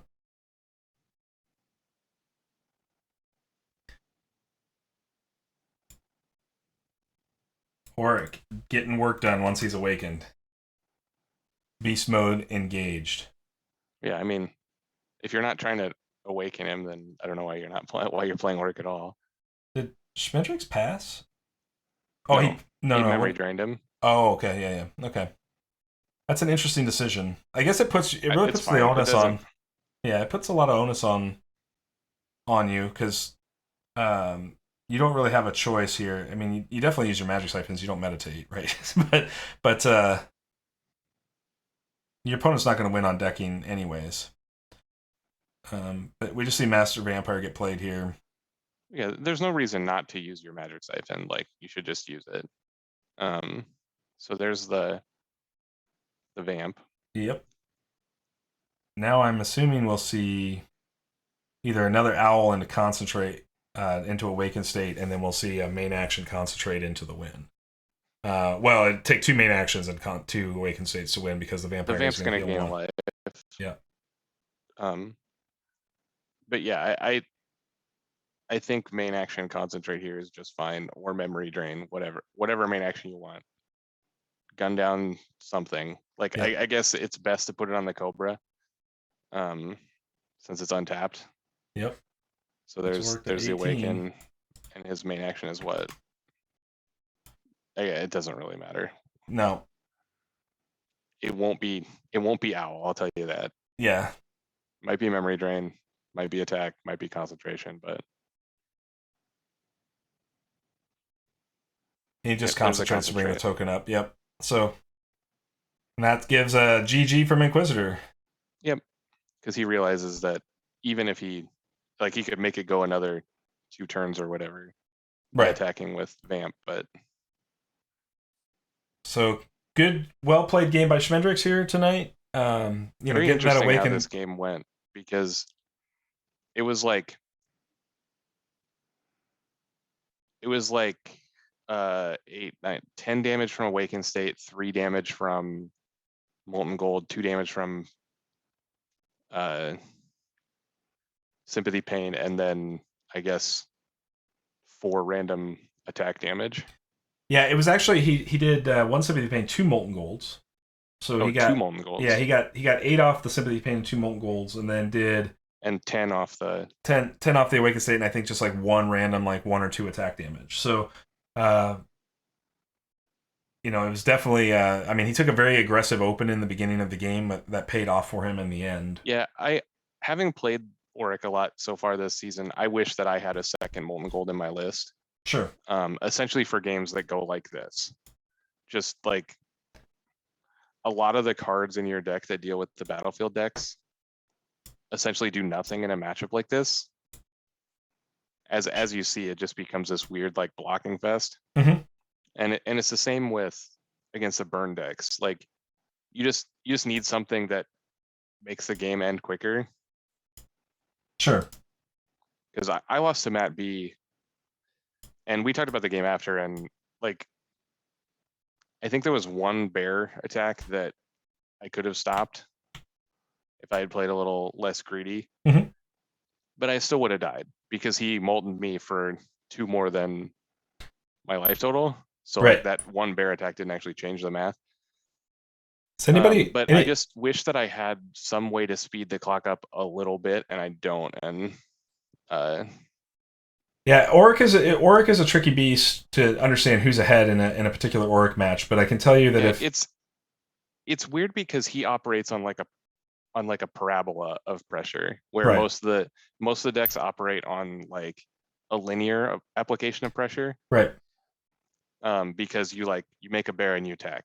Next turn you make a bear and attack, But the Orrick game is more you kind of use your life as a resource for a little while, trade some cards, you don't do a lot, and then when Awakened State is on, all of a sudden, not only do you have a bunch of face damage that you have built up, but because it dings the units in play, also it makes your battlefield much more powerful, mm-hmm. because you just have all these free frog pings. Absolutely.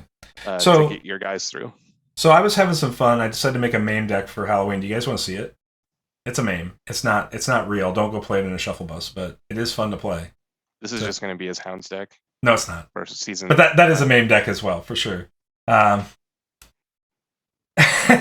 Gold. Neil chilling on the couch for a work Leo match. I mean, he might need a nap mid game. Yeah, he's puppy sitting. I like these games. I am not at my home. I am in Wesley Chapel, Florida, dog sitting, and so he's watching some dogs for his I had some trouble with them being loud and obnoxious, and then my internet went out, and it's a mess. But if chat wants to see the MAME deck, I'll share the MAME deck. It's even got an on-theme name. I'm pretty proud of myself for this one. Good. I can see the excitement in Neil's face. Can you all see it? Can you see it? He's super excited. Look at him. He's so excited. Puppy's excited. I can tell the puppy's excited. She wants it. Or he. I don't know. He. This is Wyatt. What's up, He's Wyatt? Loud and terrible. Real quick before we do this. Huge shout out. Christian, so excited. If y'all didn't know, it's dropped today. It's on a couple of different podcast feeds, but I found it on Spotify. The Main Action podcast with Christian, Matt, and Philly is back. And first off, they gave us way more love than we deserve. So thank you for that, fellas. I haven't listened to it yet, but I assume they make us sound like trash. So well, I mean, it is what it is. But they're They are super awesome, and they gave us way more credit than we deserve. All we did was host some tournaments for y'all. So, but thank you for that. I appreciate it. And they did an excellent job of breaking down a lot of what's going on in the Ashes Online community right now. And I think that's a huge props. And obviously, the more content, the better. So I'm so excited that you guys are doing this. Monked Up says, good game. Yes, that was a good game for sure. So you guys all ready for main deck? It was really close. Like, yeah. If he hadn't drawn the third concentrate, I think he would have lost. Because he still would have awakened in round 3, because he would have drawn it the next round in round 3 and gotten to 7. Right. But because of the amount of tokens he needed to win was so close, I'm not sure he would have got there. Yeah, it'd have been really close, right? It'd have been super duper close. So, and he still might have won because like we don't know that he would have died to the fatigue on the round after when the game ended, but right. It's interesting how the one concentrate, like one additional status token in that previous round would change the math so dramatically. All right. All right. You Christian, guys ready? I don't know what you're saying about us because I haven't listened to it yet. I plan on listening to it sometime soon, but obviously we appreciate anything you have to say about these us, guys are awesome. I mean, I assume you're not just dumpstering us in your no in your chat. No, they did awesome, man. They were so nice. All right, so here we go. Main deck for the win. Halloween themed. Ladies and gentlemen, I give you Nightmare on Orrick Street. So, ooh, I need some scary music, but I don't have it. No, that was me booing you, not doing ghost sound. Fair. So, all right, so it is an Orrick. Gold says, I'm so glad I joined Ashes. There's so much new content coming out. I'm sponging it all up. So yeah, man, Gold, there's so much Ashes content. It's great. My wife yells at me because I watch too much Ashes content. Yeah, it's spooky Orrick, Christian, for sure. This is just Orrick that has a ghostly mount in it. Yep. Okay. Yep, that's what it is. It's got a real kind of rough first 5. You have to make a decision here on how you want to play your first 5, because if you take all the books, it's a Guilt Link, Concentration, Ghostly Mount, Salamander Monk, and Turtle Guard. If you take all those books, you don't have a mount. You don't have an allied mount. So you have to concentrate / insight for your mountable target. So those mountable targets are Hollows, Polarity Mages, Raptor Herders, Swift Messengers, and Anchornauts. Your Turtle Guard probably isn't good in every matchup, though, so you can flex that. Yeah, Same with Guilt Link.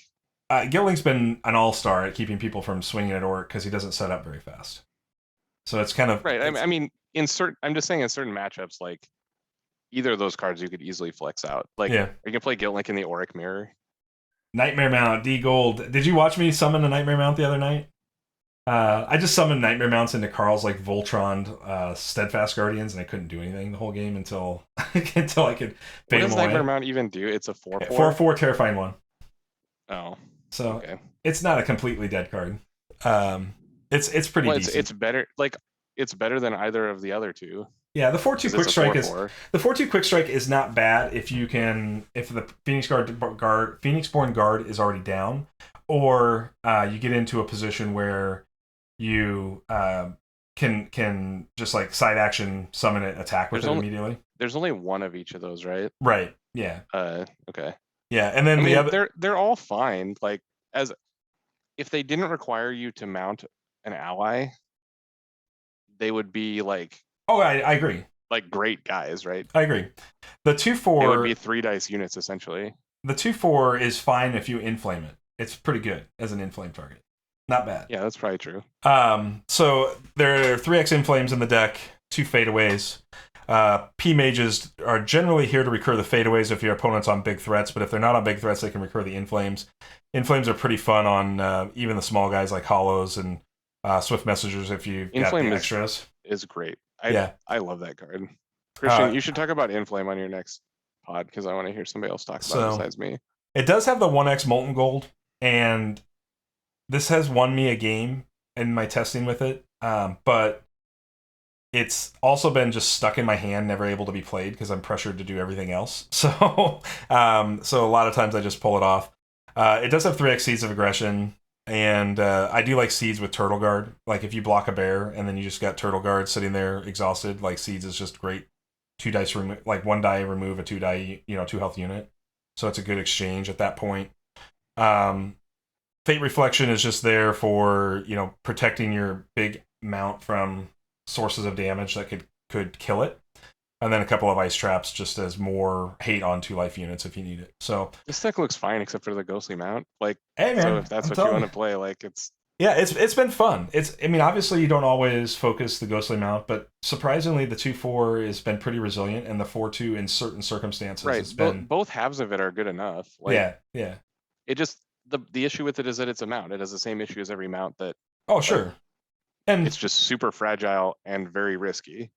Yeah, I mean, you obviously, like if your opponent's on Ice Trap, you're probably in trouble for not summoning the Ghostly Mount. But then you don't actually have to do a Ghostly Mount open, and you can just like make Turtle Guard and make Salamander Monk. And because of that, I've been considering like whether I should drop one of the seeds to add a Gates, just so I have extra dice spend into Salamanders and Turtle Guards to make a couple of Turtle Guards in each round. But I'm not. Is it 2 dice? The Ghostly Mount? Yeah, it's 2 dice to play it. It's 2 illusion or a basic and illusion? No, it's a 1 sympathy class, 1. It's sympathy and illusion. Okay. Sympathy. Yeah, it's sorry, it's a illusion class and sympathy class. So you wouldn't be able to Gates in this dice spread and mount twice. But yeah, that's a real possibility, Gold, that you can do that. That's how I've won many of my games. It has a book tax? Ew. Oh yeah, it's a book tax. Yeah, God. These mounts are expensive, without a doubt. But Orrick wants to sit around and do Orrick things, so double Uniguard is pretty nice out of the gate, making a 2/4 Uniguard and making a 2/3 Uniguard. There's really, not unfavorable trades, because at the end of the day, you can bring back Polarity Mage, you can bring back Hollow. Both of those things are very good for pressuring your opponent's board states. I've been really pleased with this deck. I've only played it 4 times, but I'm 3-1 with it right now.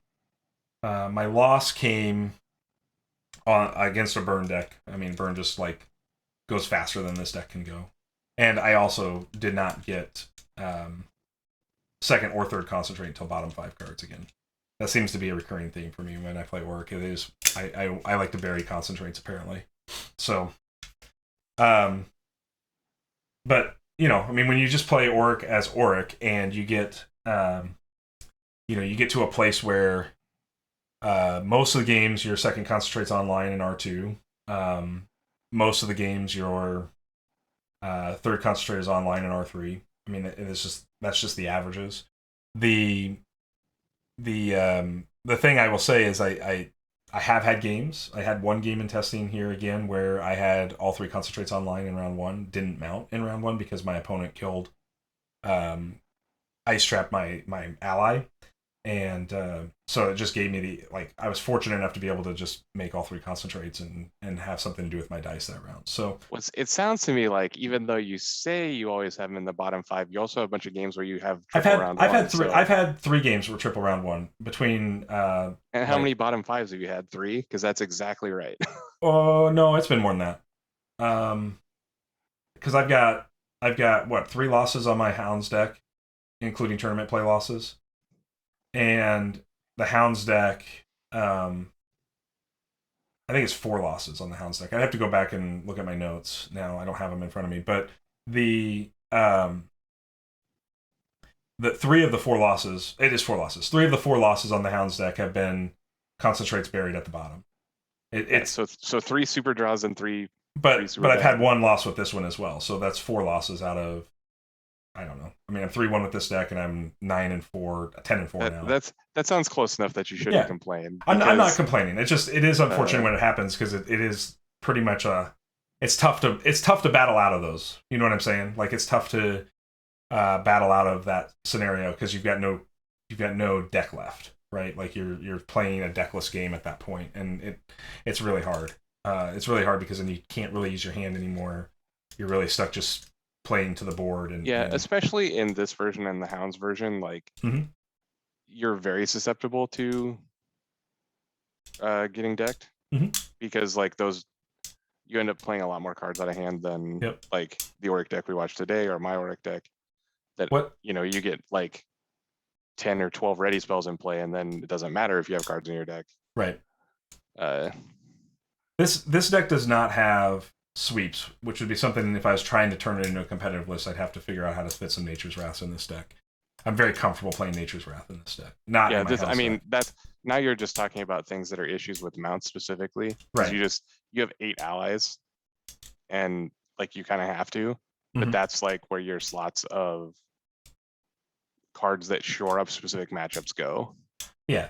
Because like the Orrick decks that we've seen have between like 0 and 4 allies. Right.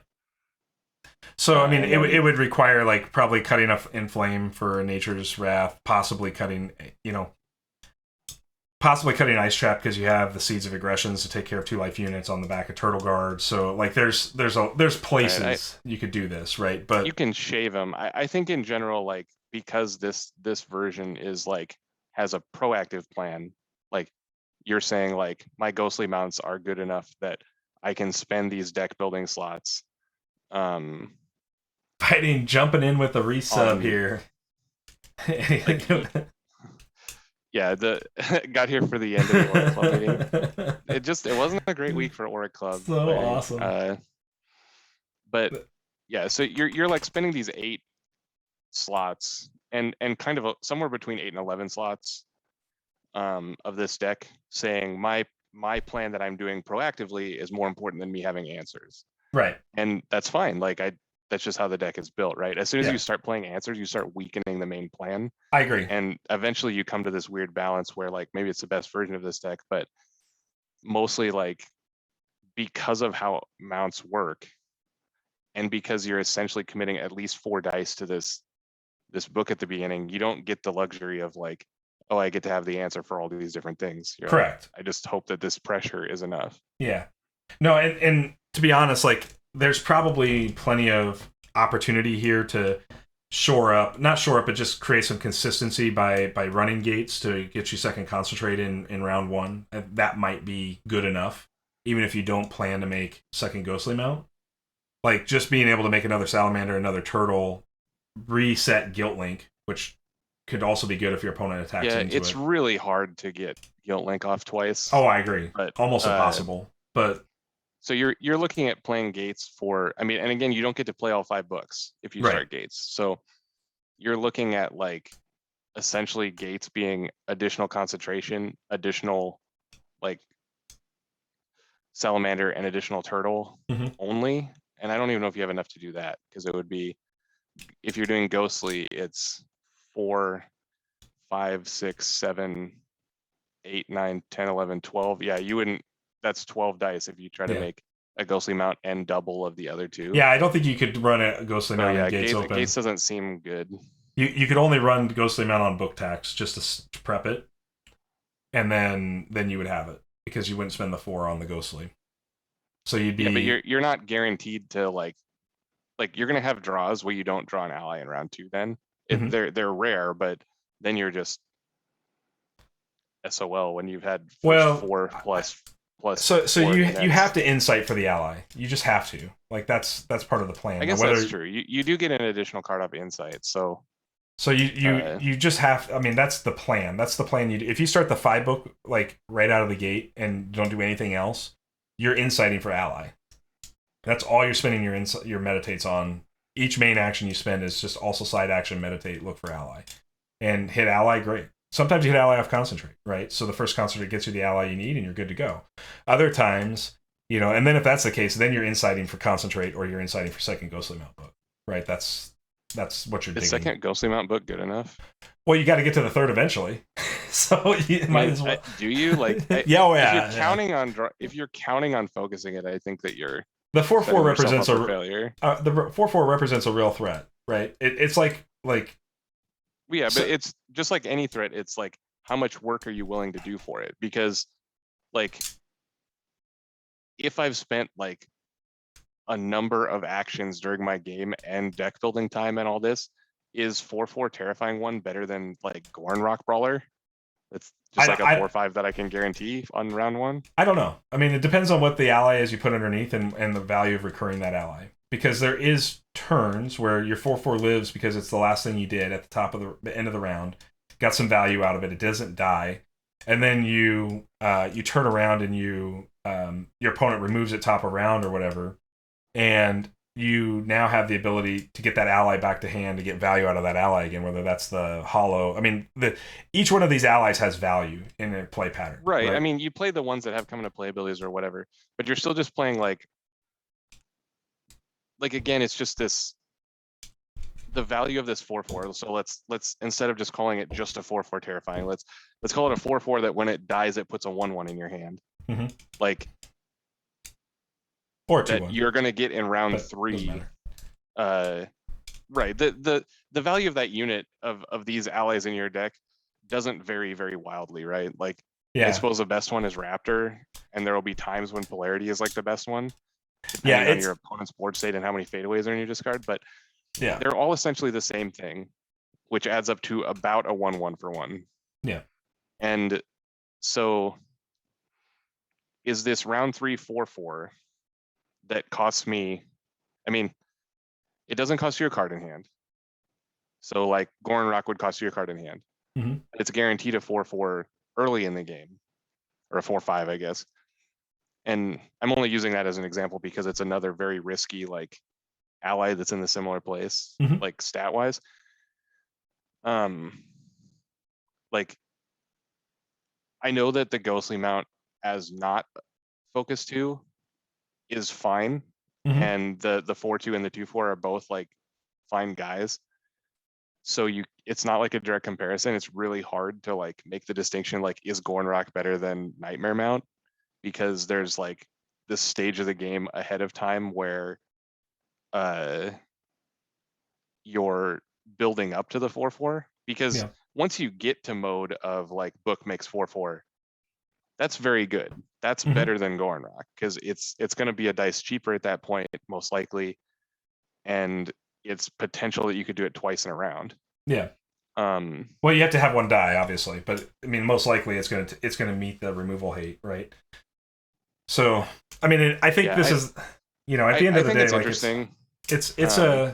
It's been surprisingly more competitive than I thought it would be. I've been playing, just playing Ashteki games with it, so like it's not like sitting down and like, oh yeah, I've smashed this into gauntlet decks or whatever and figured out like this is the deck that is the best version of Orrick. No, I just, what I learned from playing Shadowhounds this season is that Orrick can make other books focused extremely well. Right. And because of that, you start to wonder about the value of some of these focus 2 things that are in the game. You start going, okay, what is the best focus 2 out there? Because nobody's been able to efficiently do that up to this point outside of Fallen, because you can make a huge investment in Fallen and then you've just got the super efficient engine. Well, yeah, obviously 3 Fallen books is better than 3 Ghostly Mount books. Like, sure, it's just the most powerful one, so that's the one that people gravitate to first. But the reason that 3 Fallen work is because you can invest some dice on the front end to make 3 Fallen, right? Like you can go like, like we've seen it with the Jericho, where you do open memories, prepare Fallen book, met it or whatever, get it, draw it, and then you've got your 3 Fallen book online, and you have spent some number of dice to do that, usually 3 or 4. And right, which is about the same amount of dice you spent to do Ghostly Mount, right? Right. Like, but the difference is on the back end, I get to make 3 1/1s for 1 dice after that. Right? Now I get to make a 4/4 for 2 dice and the ally after that. So what I'm paying for is 1 dice to have one of these come into play effects, and then I'm paying 2 dice for a 4/4 Terrifying One. Is it better than Fallen? Hell no. I don't think so at all. Like, I mean, maybe it can race a Fallen. The thing that I would worry about is that as the game gets later, you want to be spending your extraneous dice into concentration in a greater number. I mean, like, obviously you're going to spend your dice in a concentration every time you can. But I'm assuming that like usually the third Ghostly Mount book is like a round 3 play.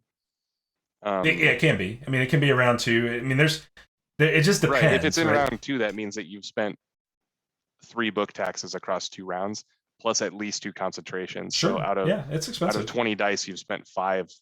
Yeah, for sure. For no board presence. And so those are the things that like that adds up, right? And I'm not I don't disagreeing. know what I don't know what your experience has been playing against like a 4 book or something, like how often your mounts trade for 2 guys, but well, I trade favorably with 4 book because of a 2/4 and because of a 2/3 turtle guard. Like those are all really favorable units into that. yeah, turtle is good. Yeah. So turtle and the 2/4 unit guard are really tough on 4 book. I mean, granted, Gilder and Gilder and Water Blast are a thing. I would probably consider starting Turtle and a Fate Reflection. Well, yeah, against Aradel, you can never make the 4/2. No. Well, you can, but you have to make it. You have to make it and get value out of the attack, and then if it gets Water Blasted, so be it. Then you're happy, right? Like you got value for your dice. You're not trying to stick a 4/2. You're trying to make a 4/2 quick strike that can take out a knight, right? That's the goal here. Right. Schmendrix, you'll be able to catch it on demand, but it was a great match. Yeah, a lot of fun to watch. My situation here didn't make my commentary great, but I'm sure that Jesse.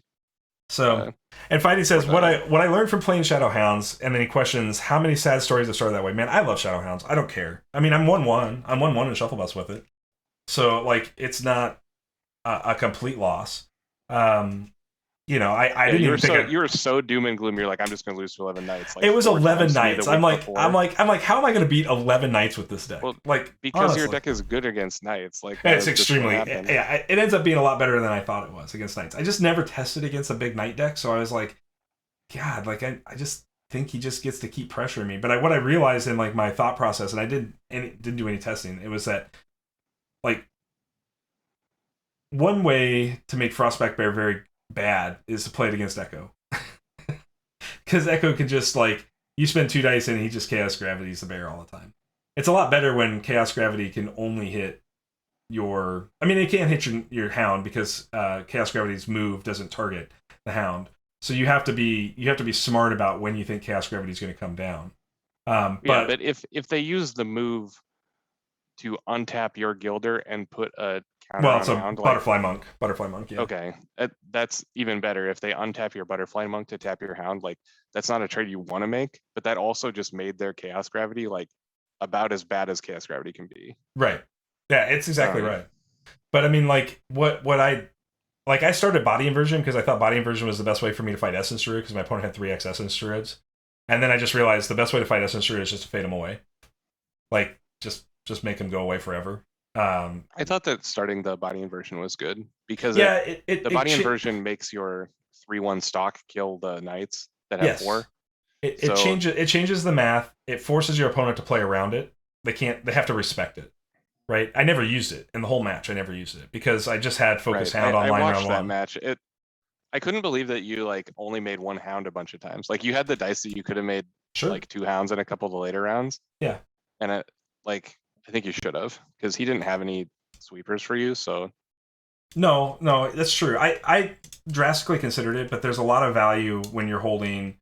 And I knew Fate Reflection wasn't going to do anything, but I was holding double Fade Away in one of those rounds, so I was like, I can just get 2 Knights out of his deck for Shepherd. Yeah, the rounds that you Fade Away, you like concentrated 2 illusion dice into a frog a couple times in the rounds, and I was just like, you should just be turning frogs into illusion dice and making 2 Hounds. It goes both ways. I've tried it both ways. I've had more success by bringing the frogs up because I can turn on Inflames, which is, I have the 1x Inflame in there, and so I was holding an Inflame in that match too. Like, you also just get to a point where you need both frog and illusion if you're going to play Mist Typhoon, since it's the only sweeper in the deck. That's but that Mist Typhoon was not very good in that match. No, it has a little bit of reach with the Hound when you Mist Typhoon Hound, and then you can Body Invert to kill like a Druid. That was what I was kind of like setting up or trying to set up, was just like, if this situation presents itself, this is a good play and use of my dice.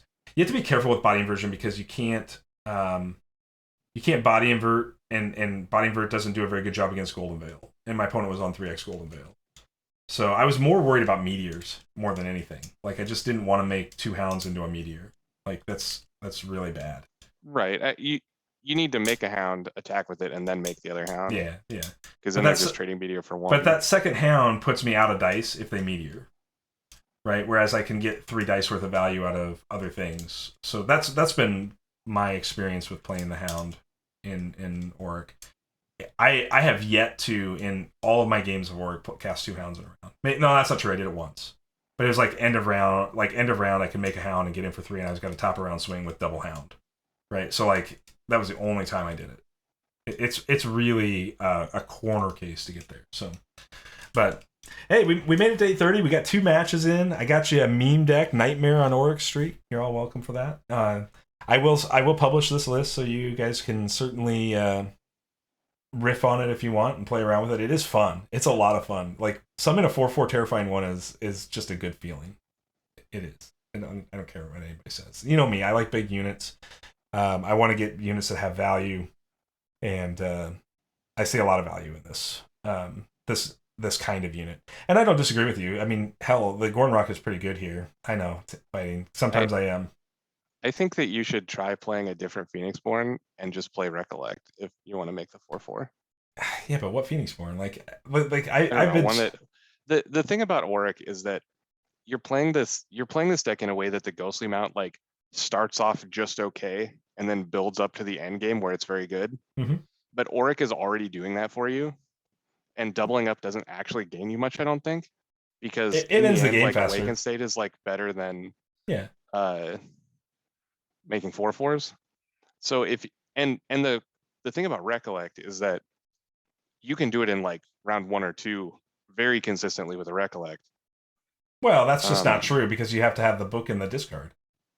Well, you just meditate yourself to 3 books and play Recollect. That's the yeah. What happens if that's 2 cards left in the deck? Because that can happen. Like you can't be on that plan. Not legitimately. Because what are you gonna do? I think that Fallen deck is good. It does that Carl was playing. Like, I don't want to play like a Memorialize a Ghostly Mount. Like that doesn't sound good at all.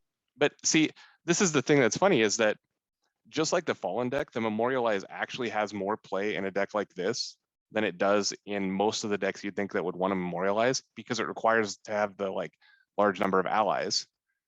And I don't know that you need to play Memorialize because it might just not be necessary. If you're trying to get it all in round 1, you end up spending 4 dice just putting books in play. Well, here's what I'm going to say. 4/4 terrifying one. I don't care when it comes online, whether it comes online round 1 or comes online round 2, whatever you decide is the right amount. Xander, Schmendrix. I don't like Xander at all. Like I've played a lot of Xander. I've never enjoyed playing Xander. He's looking really good this season. I understand that. Yeah, I mean that's where my one loss was to Xander. But again, but like you can't run this without a 4-book shell, right? Like you can't. I mean, why? Well, because what are you gonna like? The Guilt Link is key to keeping yourself alive early, because you're giving up. Like I don't care what you're doing. Like if you make a Ghostly Mount, you spent 4 dice.